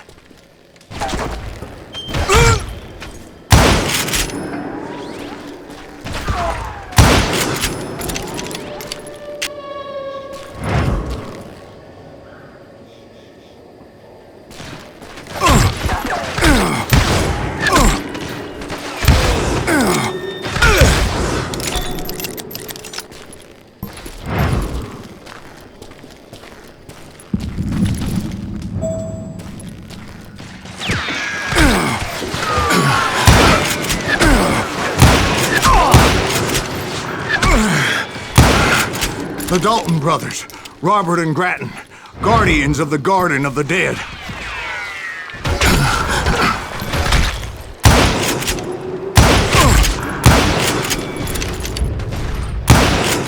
George Curry and Harvey Logan, alias Kid Curry, both thirsty for vengeance from the great beyond.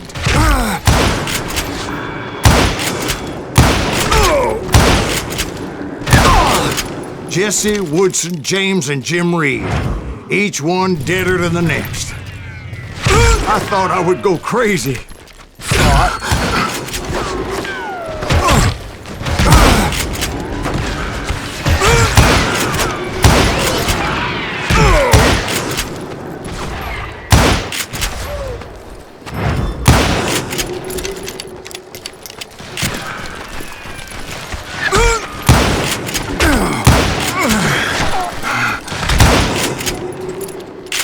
Finally, I saw Harry Alonzo Longabaugh. The Sundance Kid?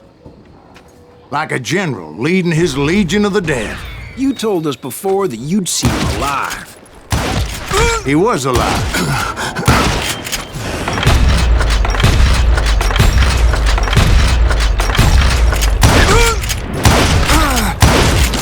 Then I heard a voice call to me from afar.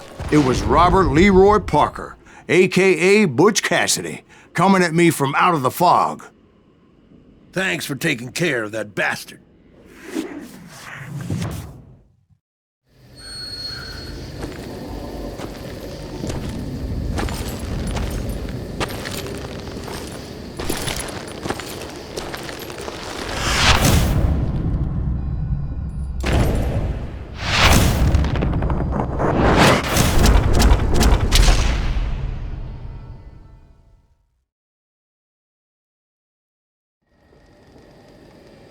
But the kid wasn't quite deceased. Not yet. Takes more than one little bullet to kill the likes of me, partner. Those two looked like they hadn't seen each other for quite a while. Clearly, they were no longer amigos. Shit. I was hoping I wouldn't have to kill you. You won't have to, Butch. I'm killing you first. I asked them about Bob Bryant, but they were too busy with their own heated conversation. Let me get this shit straight. You want my money and the love of my life? You frittered it all away, Butch. Eda's mine. And so is that damn money. I didn't want to shoot anybody until I had an answer to my question, but those boys didn't give me much of a choice.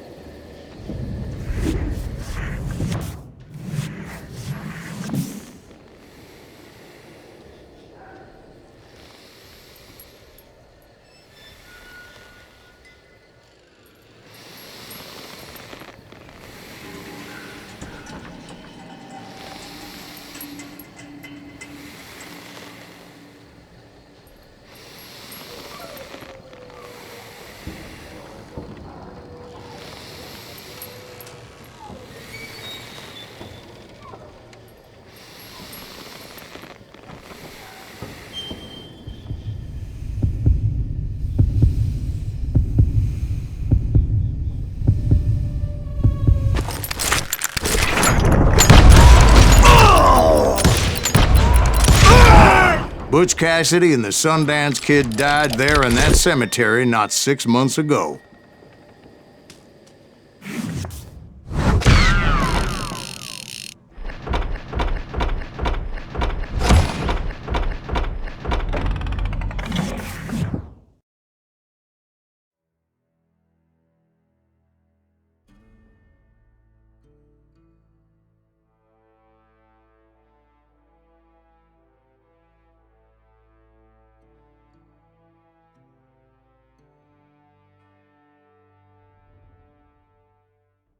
Butch Cassidy and the Sundance Kid were killed by the Bolivian army. Everybody knows that. That's the legend, but it ain't the truth. So, you never found Bob? There is no Bob. This old sumbitch ain't even Silas Greaves. Sir, is that true? Have you been pulling our legs this whole time? Well, not the whole time. Oh man, I think you've worn out your welcome here. Maybe you're right, Jack. Maybe it's time to pay. You see, Ben, or should I say Bob, your past always catches up with you. I was a different man back then, crazy. Drinking, I've changed my ways, I swear to you. If I could turn back the clock, But you can't, Bob.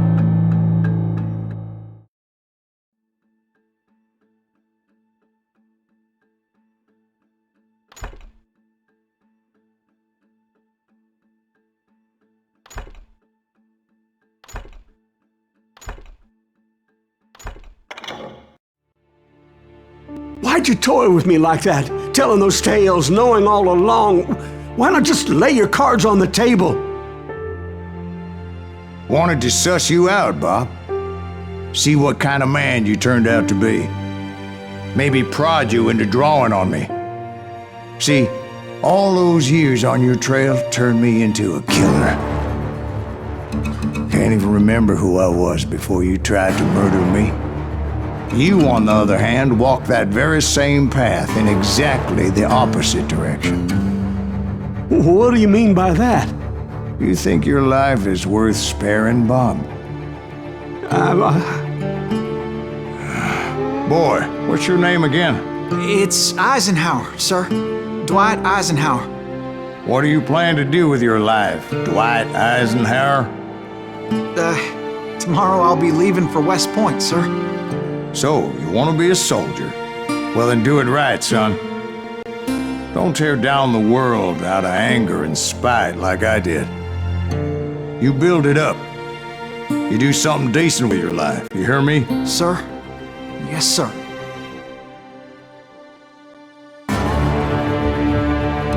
I won't have it said I left you with nothing, Bob.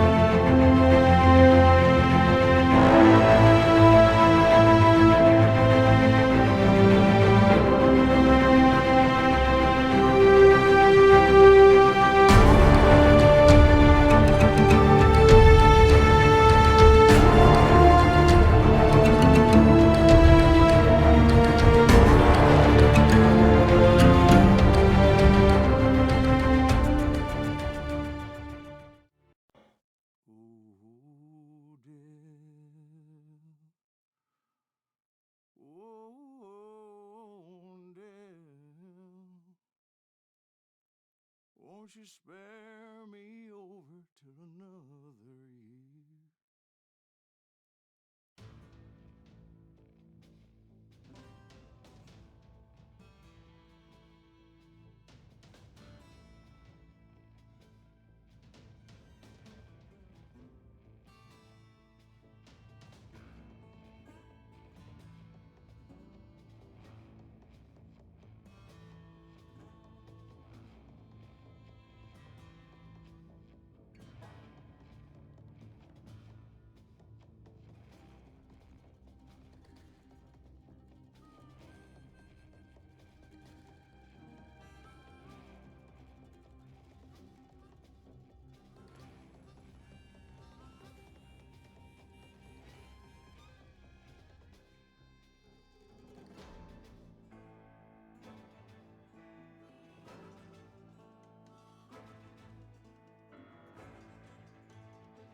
sphere.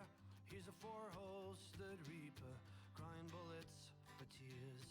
When a drought comes in justice, bullets make good rain. When the heartache has dried up, only blood heals the pain. There's a time for grieving and a time to just pray. There's a time for forgiving, but it's not for today. You can hide sins from the gavel, you can drown them in rum.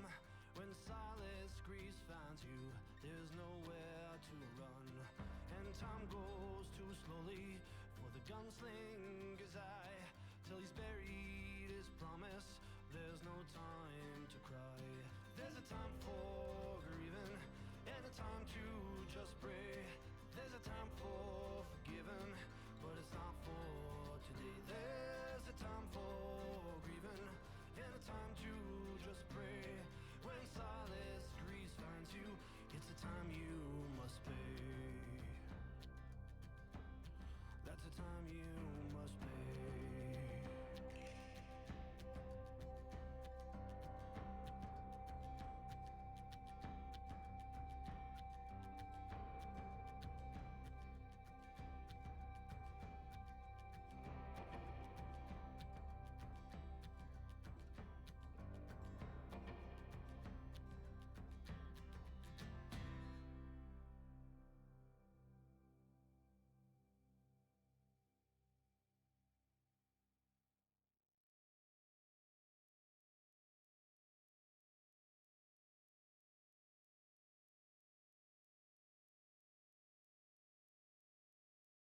Oh, dear.